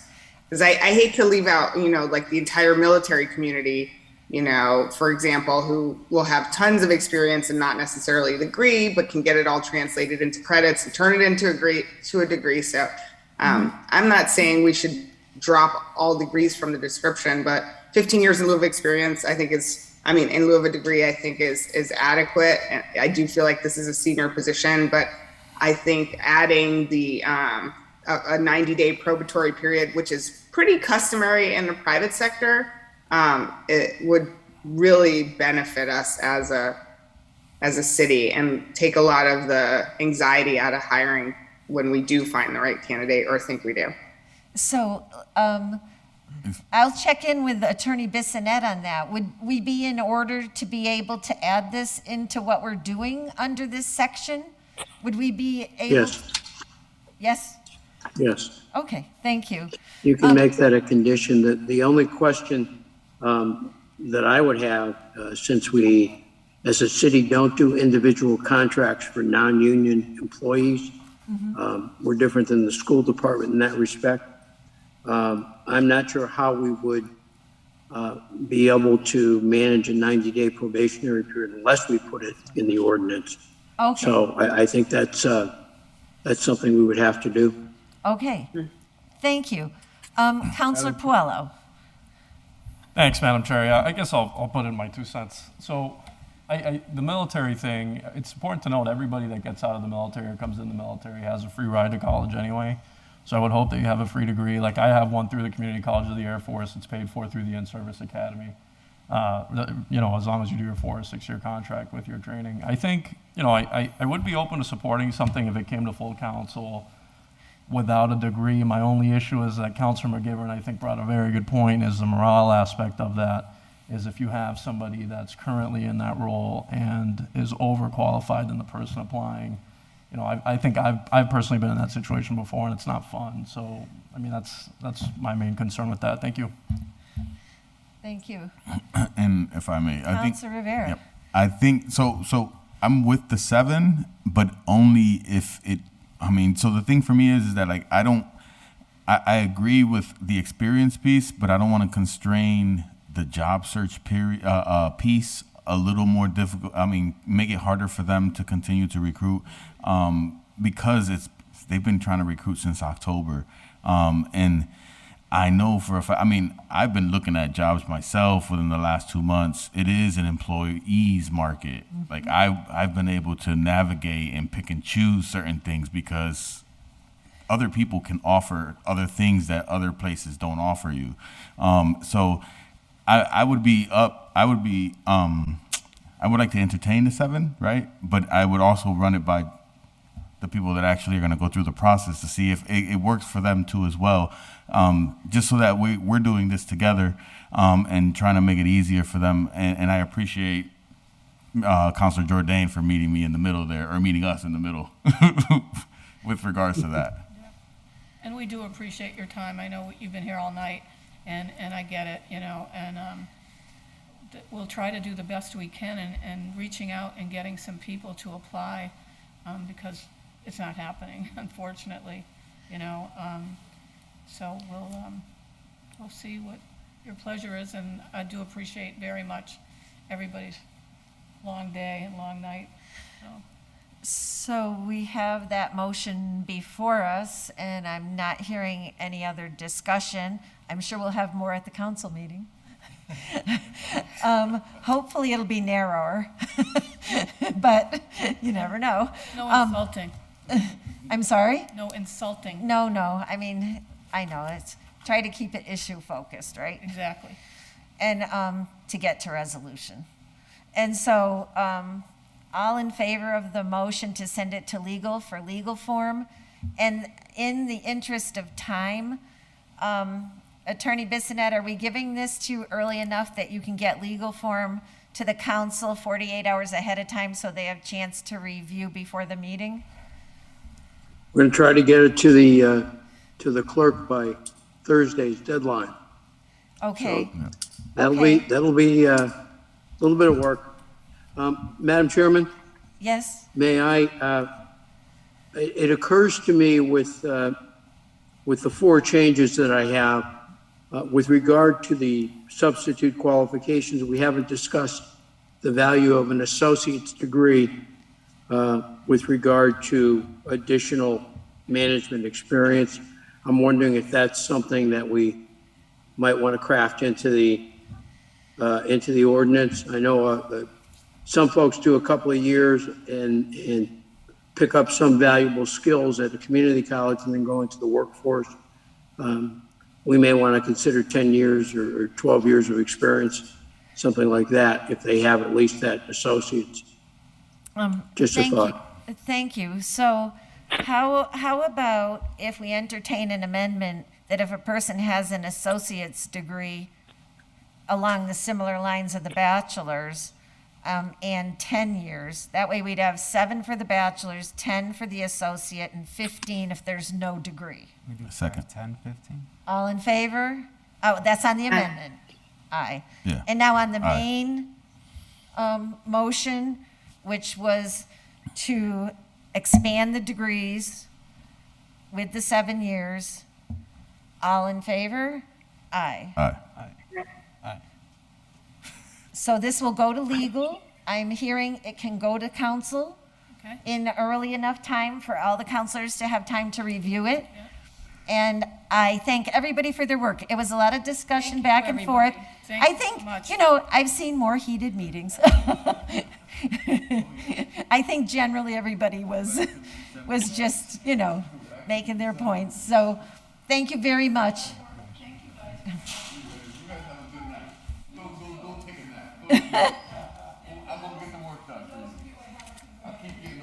Chair Bacon. Thank you, Mr. Mayor. Chair Bacon. Yes. Just as a point of clarification, so there were 5 different items for this discussion. So Correct. just so that they're all labeled the right way, how would you like these 5 So, motioned? okay, so hang on, let me just get to the agenda for a second. Okay, so item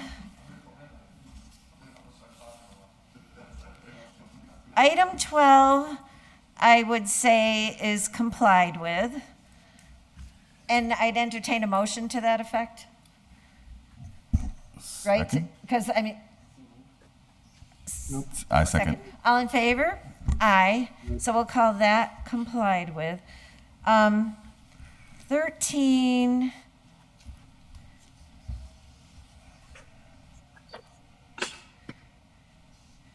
So I would say 13, I'd entertain a motion complied with. So moved. All in favor? Second. Aye. Aye. Item 14, I would say tabled for legal. Because we're waiting for the legal form. It'll go, well, actually, we have recommended for approval as sent to legal for legal form. So we've already voted that. So Jeffrey, item 14 was approved 5-0 to send to legal for legal form for the next city council meeting.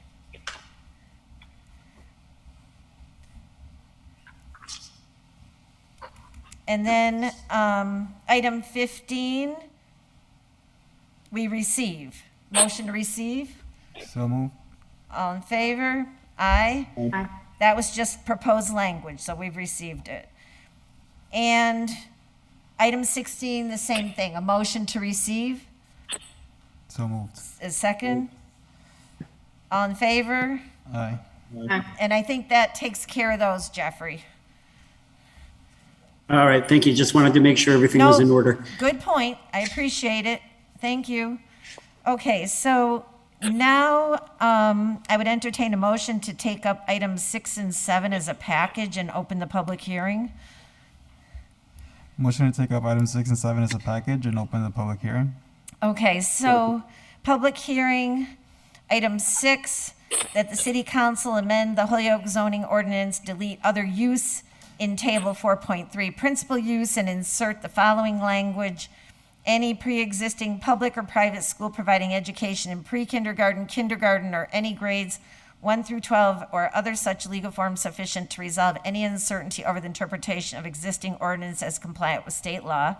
Item 7, filed by me, Bacon, that the current buffer in the marijuana ordinance, 200 feet from any other use, be reviewed and revised to schools, residents, et cetera, to ensure opportunities for new marijuana businesses and to ensure continued development opportunities for established local business in accordance with our master plan, Connect, Construct, Create. So I need a motion to open the public hearing because this was continued to tonight. Motion to open. Is there a second? Oh, go ahead. Yeah, I'll second it. All in favor? Aye. Yeah, we have to open the public hearing to talk about it. And we have been informed by planning that they have continued their hearing on this to March 8th. Are there members from the public still here relative to this public hearing? I don't. There are members from the public here at the moment. There is one hand so far. Oh, and, okay. All right, so since we're in a public hearing and we have a member of the public, Jim Valeriani. I'm having a little hard time seeing the screen, but you are recognized. Can you hear me? Yes. Oh, thank you, Madam Chair. Well, I just want to indicate that I'm here to participate in this hearing. I am an attorney, as I mentioned earlier, with the Mensing Group in Boston that represents marijuana establishments, and I'd like to participate in this hearing. I know it's getting late in the evening, and Planning Board seems to have continued their own input on this matter to the 22nd. The 8th. Or no, March 8th. However, I would like to see how your proceedings go forward and make a comment thereafter. We do believe that, what was intended back in May, where the error occurred, should be reestablished, should be re-implemented, and that these establishments only have the buffering requirement of 200 feet from schools, grades 1 through 12. And so that's all I have for now, and I thank you for letting me speak, and I look forward to your discussion. Okay, thank you. So Madam, Councilor Jourdain, was that you? yeah, it's me. I was thinking unless there was really a lot of dialogue, I think we should just continue this to March 8th when we. I agree, yeah. Okay. I'm fine with that. We've already taken in a lot of information relative to the buffers and, I thought he was being serious. Okay, is that a motion? Make a Yeah, motion. motion to continue the public hearing until March 8th to pair up with the planning board again. Second. All in favor? Aye. That's for items 6 and 7. and 7? That. Correct. So the public hearing is continued to March 8th at 6:30. We have to do date and time certain. All in And favor? in fairness, we should probably Aye. move this up there to earlier in the meeting, you know? Yes.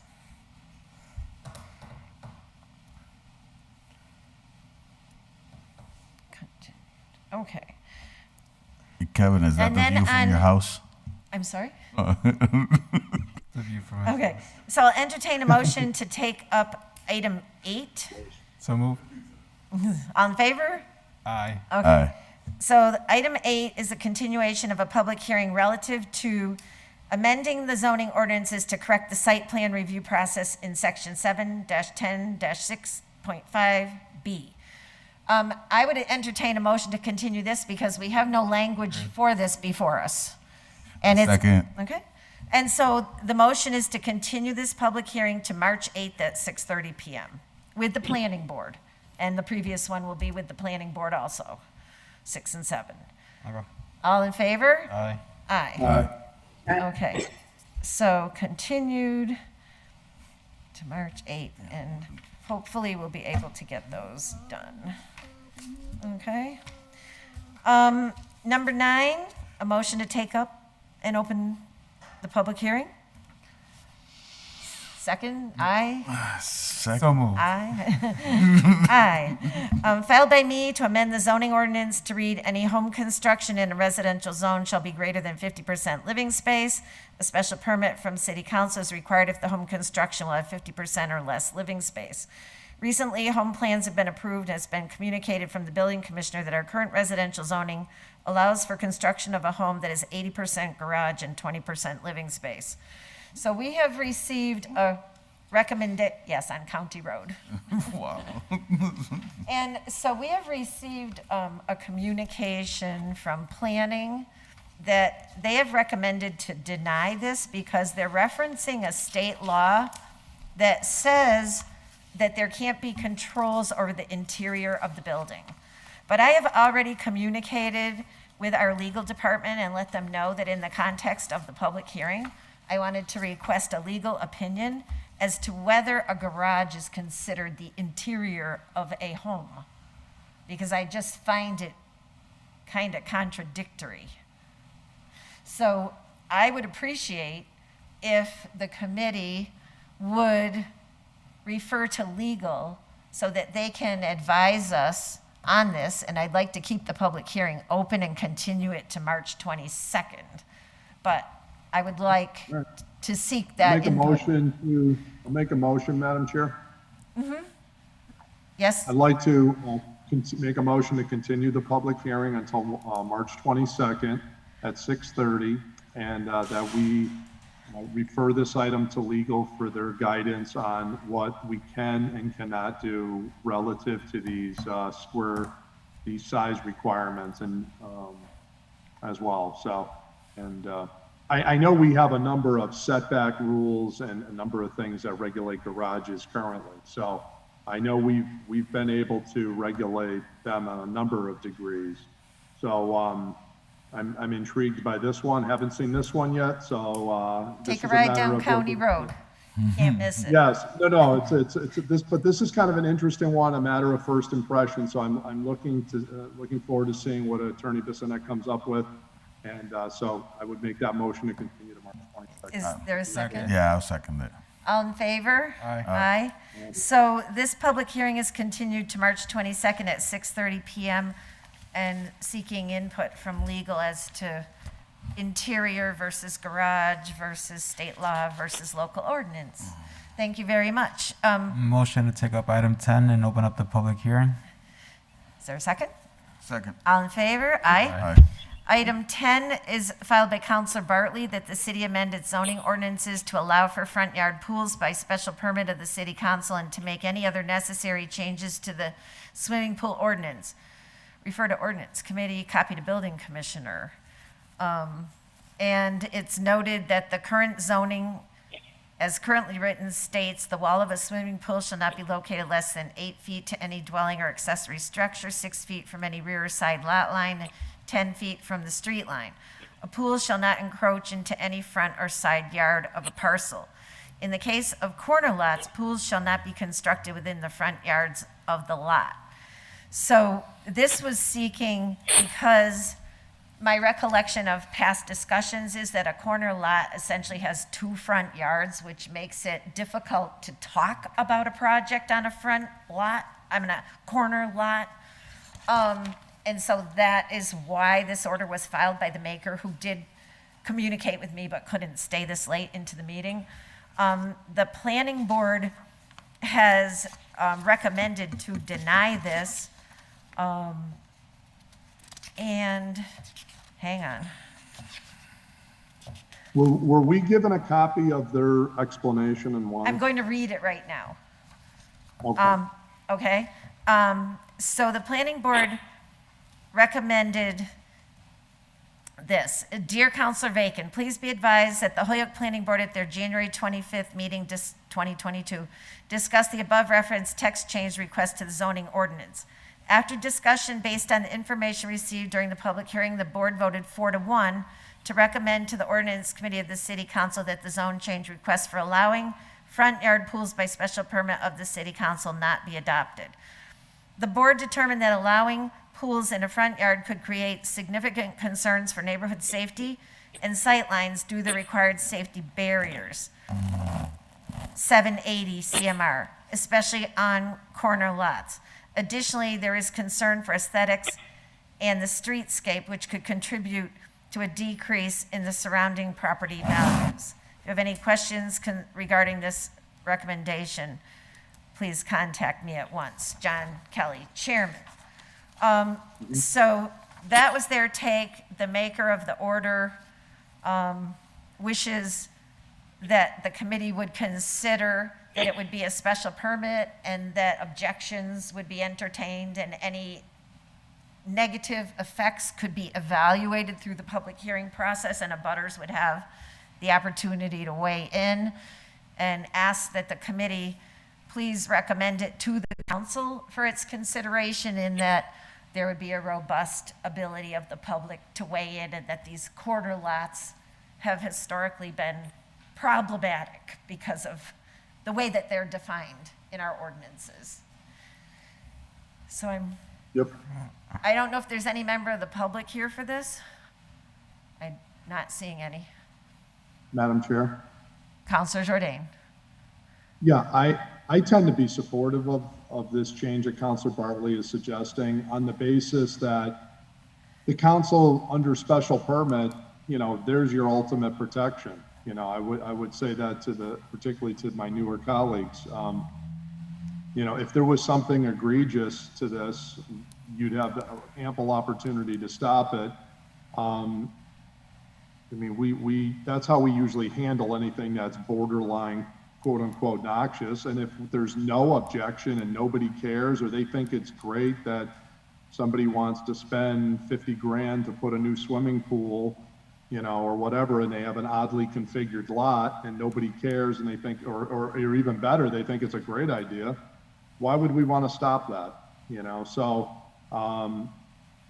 But on the other hand, if there's massive objection and, it's going to be done with, all kinds of people objecting, there is an opportunity to stop it. So it seems to me to give us more flexibility if there was something concerning. So to me, this makes a lot of sense. Anybody else? Madam Chair, Councilor Rivera? I think the only things that concern me with regards to it is the line of sight piece, right? When you, and again, this could probably be mitigated with a special permit, because we kind of get to choose whether or not we want that. But then there's the piece of the saturation of special permits. Is there a lot of different special permits? Is there a lot of processes to go through special permits? Is this one that we kind of do need? Is this something that, I could see it as it's good to give the homeowner the opportunity to build something in the front of their house if they so choose, because they own the home and they own the property and they pay taxes. But ultimately, if it's, I don't know, I guess it's just the concern I have more or less is the line of sight piece, and then the impact on the rest of the community overall. Because, I wouldn't have any issues with my neighbor across the street putting a pool in front of their house, but I don't know if my neighbor might feel the same way. Oh, okay. So I do think, to clarify, if we do recommend this to the council, we say it's only for corner lots. Oh, okay. It's not so anybody in the city can put a pool in their front yard. Okay. Because the problem with a corner lot is they have two I get it. front yards and two side yards.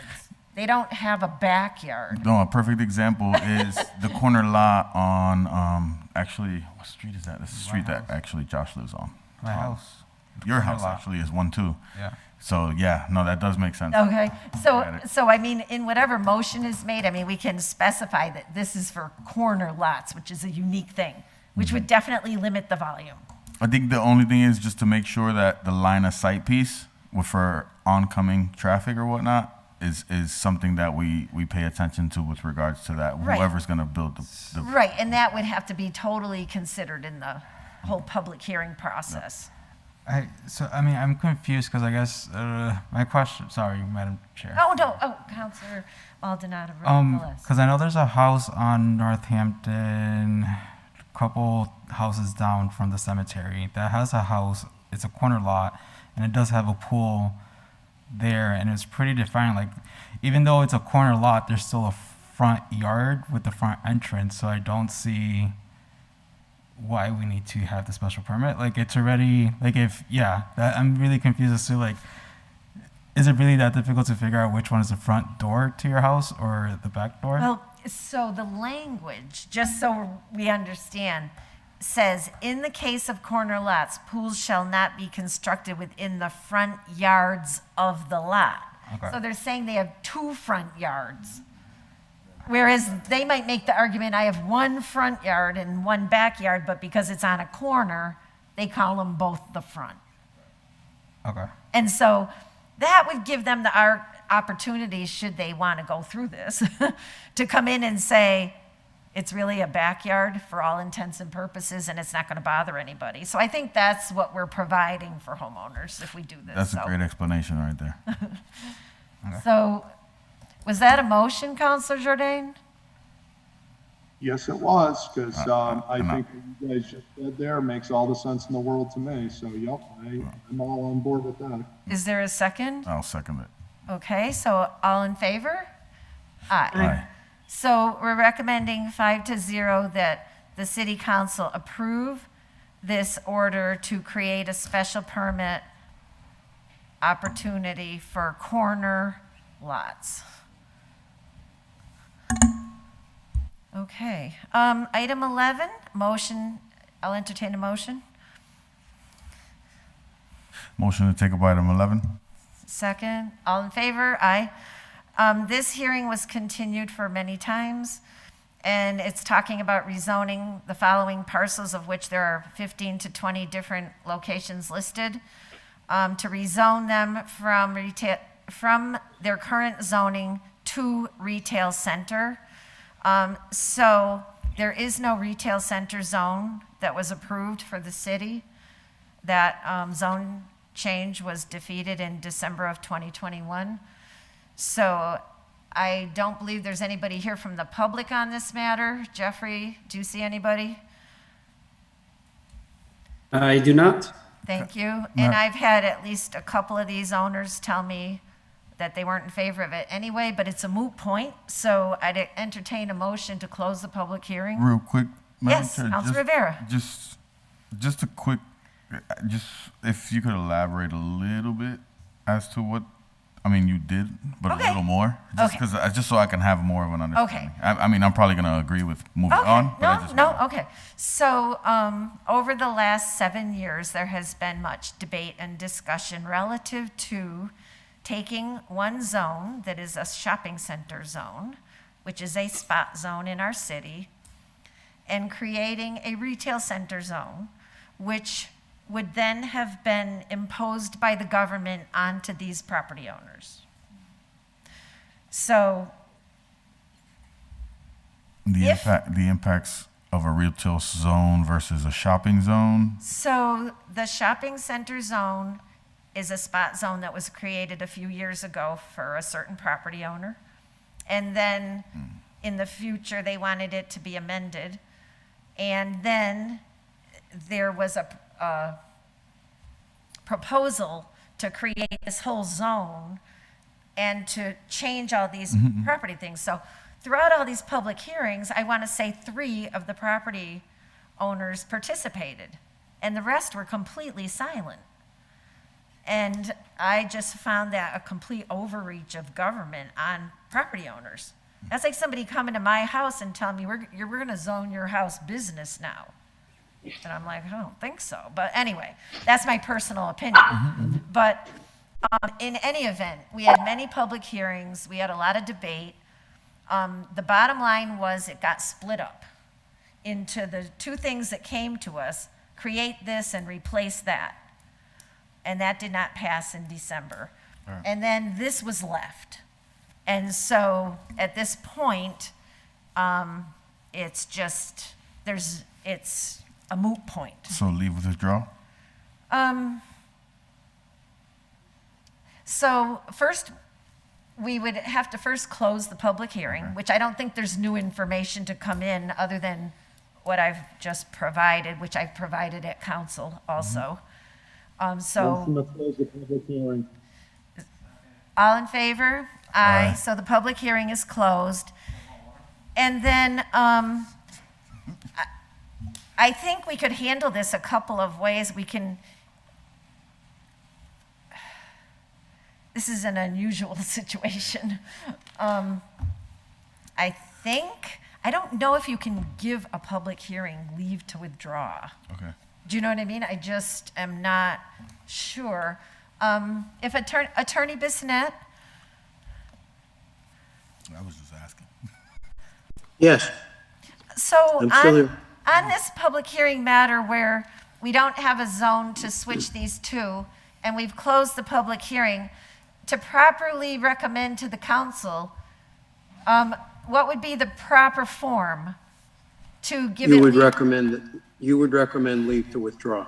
Okay, all right, I just wanted to be sure because I haven't had this particular circumstance before. Thank you. Yeah, it would be the same process. Yeah, I'll make a motion to give a leave to withdraw. Second. All in favor? Aye. Okay. So that's a 5-0 vote. We're almost done. We're getting there. 17. Motion to take up item 17.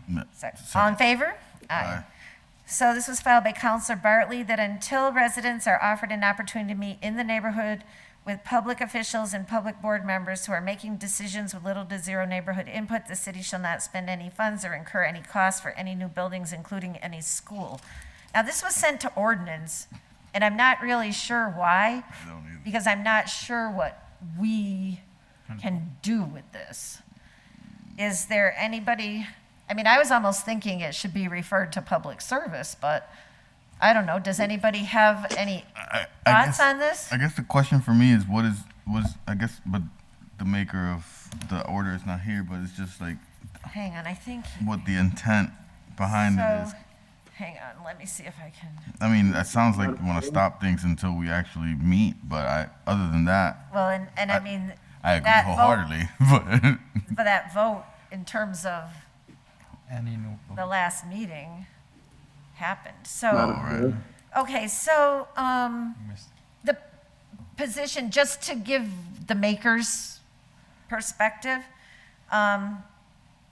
relative to 17, he's talking about the neighborhood, and his position on this is that it should be a standard amendment to every bond authorized by the council. For example, if a bond project is slated for Peck School, then because Peck is in Ward 3, the neighborhood meeting should happen there in a public space. If no similar public space is available in the ward in which a bond is to be used, then the nearest public space in the neighboring ward will suffice. So I think what he's making the argument for is public input, real input opportunity. So like the crosswalks, for example, before bonding for them, actually meeting in the neighborhoods for them, right? Because, you get some people writing to you going, oh, that's great. And then you get other people writing to you, you spent my tax money on that? Yeah, no. I mean, but, so I think, and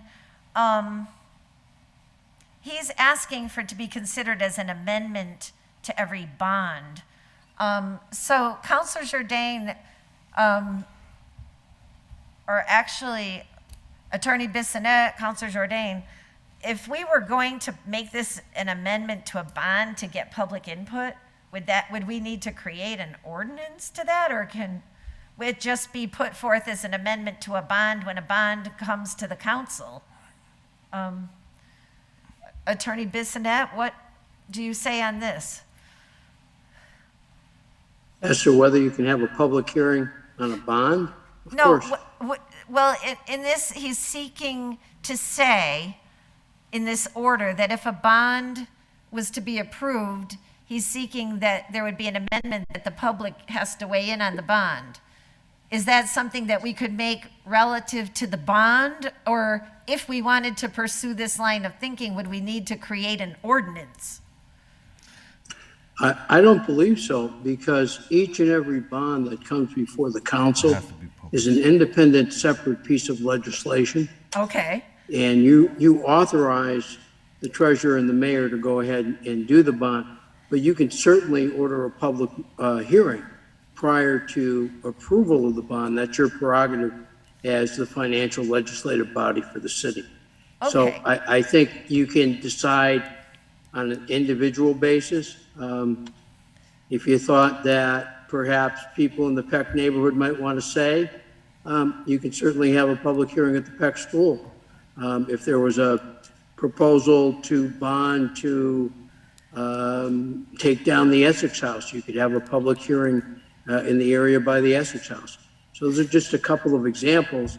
If you were to have a bond for a dozen police cruisers, there'd be no neighborhood really to do that in. So You could again, have it I suggest anywhere. a piecemeal, one by one decisions on public hearings.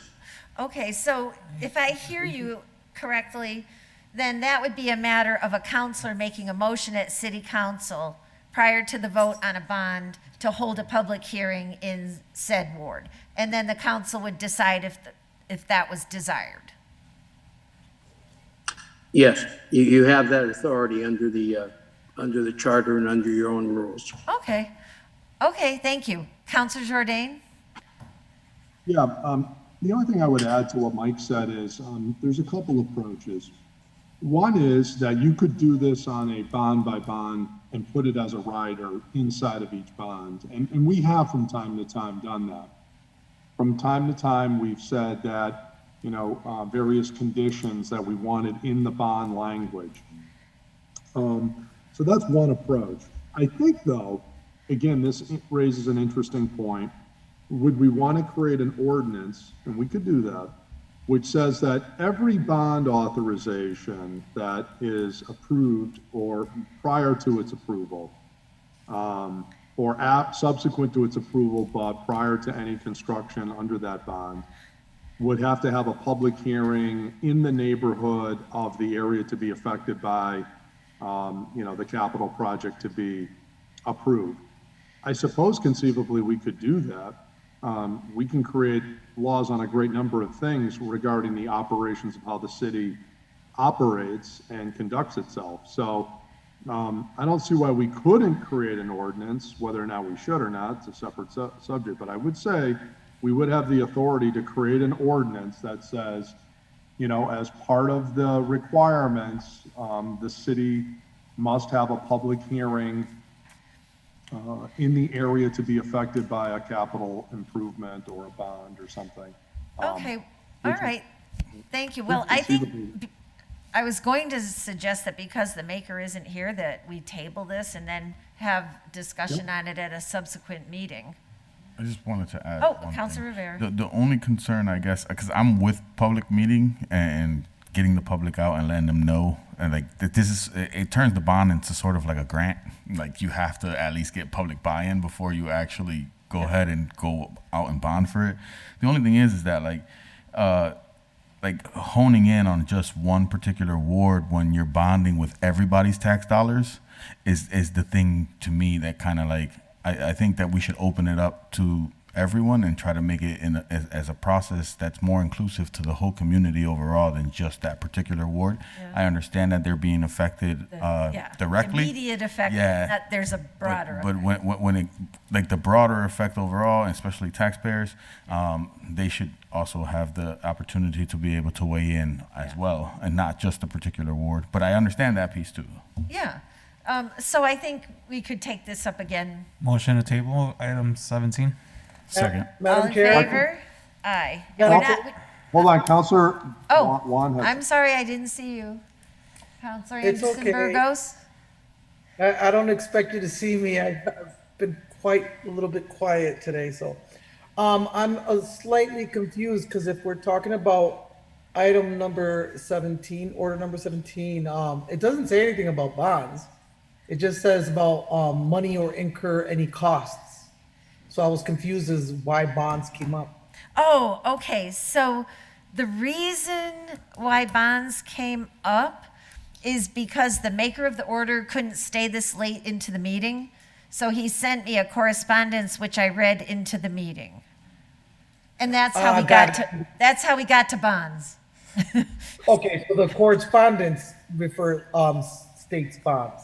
Yes, it was sort of a clarifying correspondence related to the order. Order, okay, got you, thank you. Okay, thank you. So all in favor of tabling? Aye. Aye. It's not a public hearing, so we'll figure it out. How's that? Okay. Motion to take up items 18 and 19 together as a package. Right? Excellent. Yes. Very good. And is there a second? Second. All in favor? Aye. Aye. Aye. Now, I'm trying to save time on here, so I asked everybody to read it ahead of time, and it went back and forth between legal and the Water Commission, and they cleaned it up and talked about it and sent it to us. So are there any questions, any discussion, or is there a motion? What item are we opposed to? Because I have item 18 as a handicap placard for someone in Ward 3. No, No, that's item 20. I also have it as item 18 as a handicap You placard. do? No, item 18. is- 18 and 19 are the reservoir. Yep. Oh, which I have to read them anyway. That the ordinance Okay, well, committee that's- meet with the water department, superintendent, commissioners to amend the ordinance restricting activities such as fishing and dog walking, etc., both to increase the fines and to authorize either state police or environmental police as well as Holyoke police to issue citations.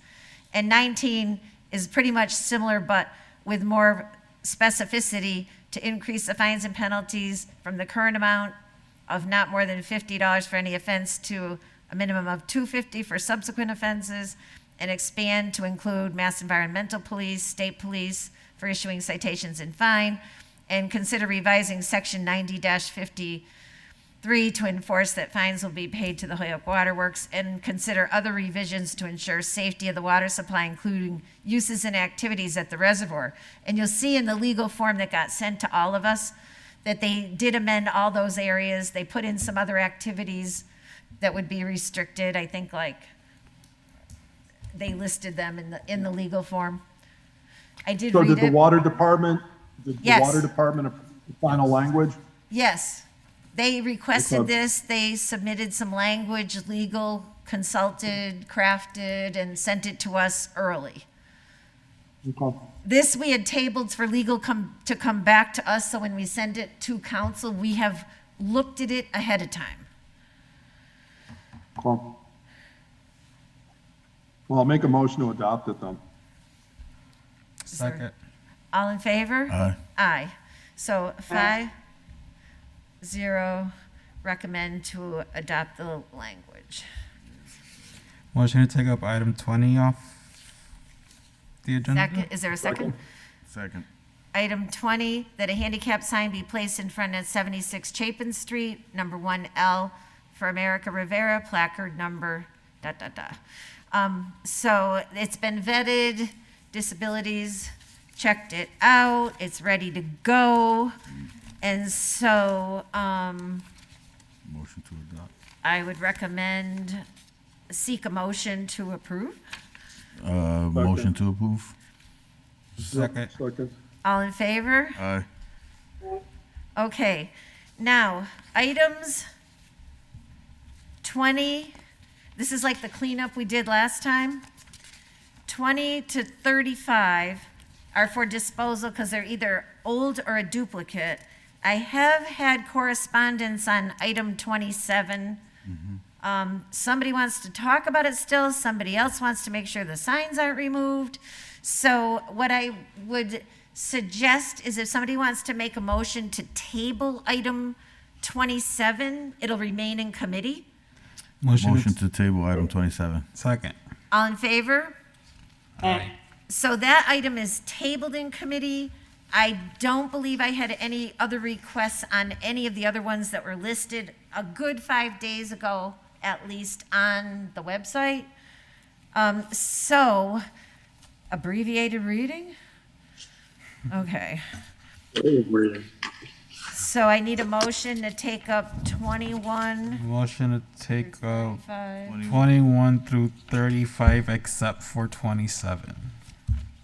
All in favor? Aye. Okay. So these are for disposal as they're old duplicates are already complied with. Item 21, look into creating a parking authority. 22, amend the zoning ordinance for special permit prior to a certain use in residential districts, referring to a law. A finance department being created under the leadership of a finance director. Item 24, CPC ordinance be amended to require they come before the city to present on decisions that were made. 25, handicap parking sign be moved. 26, amend zoning ordinance. So there's a special permit for any residential care or rehab known as group homes. 27 is tabled. 28, resident-only parking area be created. 29, create a zoning ordinance to regulate a special permit prior to granting permission for residential care and rehab. I think this is going to come up again. 30, that the city bar large vehicles from the following public ways, and there's a long list, some which I believe already Forgot were my addressed and some which weren't. You forgot my street. Item 31, that the city council remove the enterprise fund status of the wastewater treatment.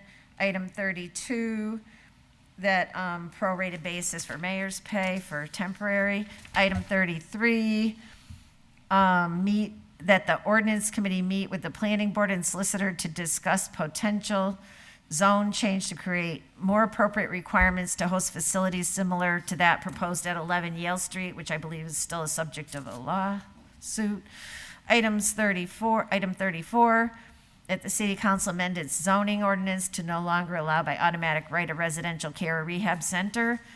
Item 35, that the city amend its ordinances to limit parking during business hours in front of 548 South Street. So, all in favor of the motion to give those leave to withdraw, say aye. Aye. Any opposed? Oh, motion to Thankfully. adjourn. And I promise I won't make the next agenda this long.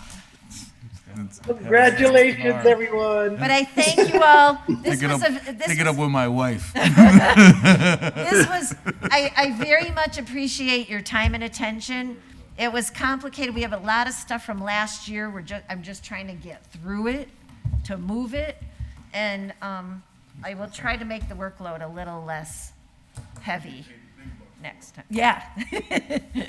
All right. Well, thank you very much. And we had the motion to adjourn. Did I say all in favor? No. Aye. Motion to adjourn. All in favor? Aye. Aye. Good night, everybody. You guys have a good night. Thank you.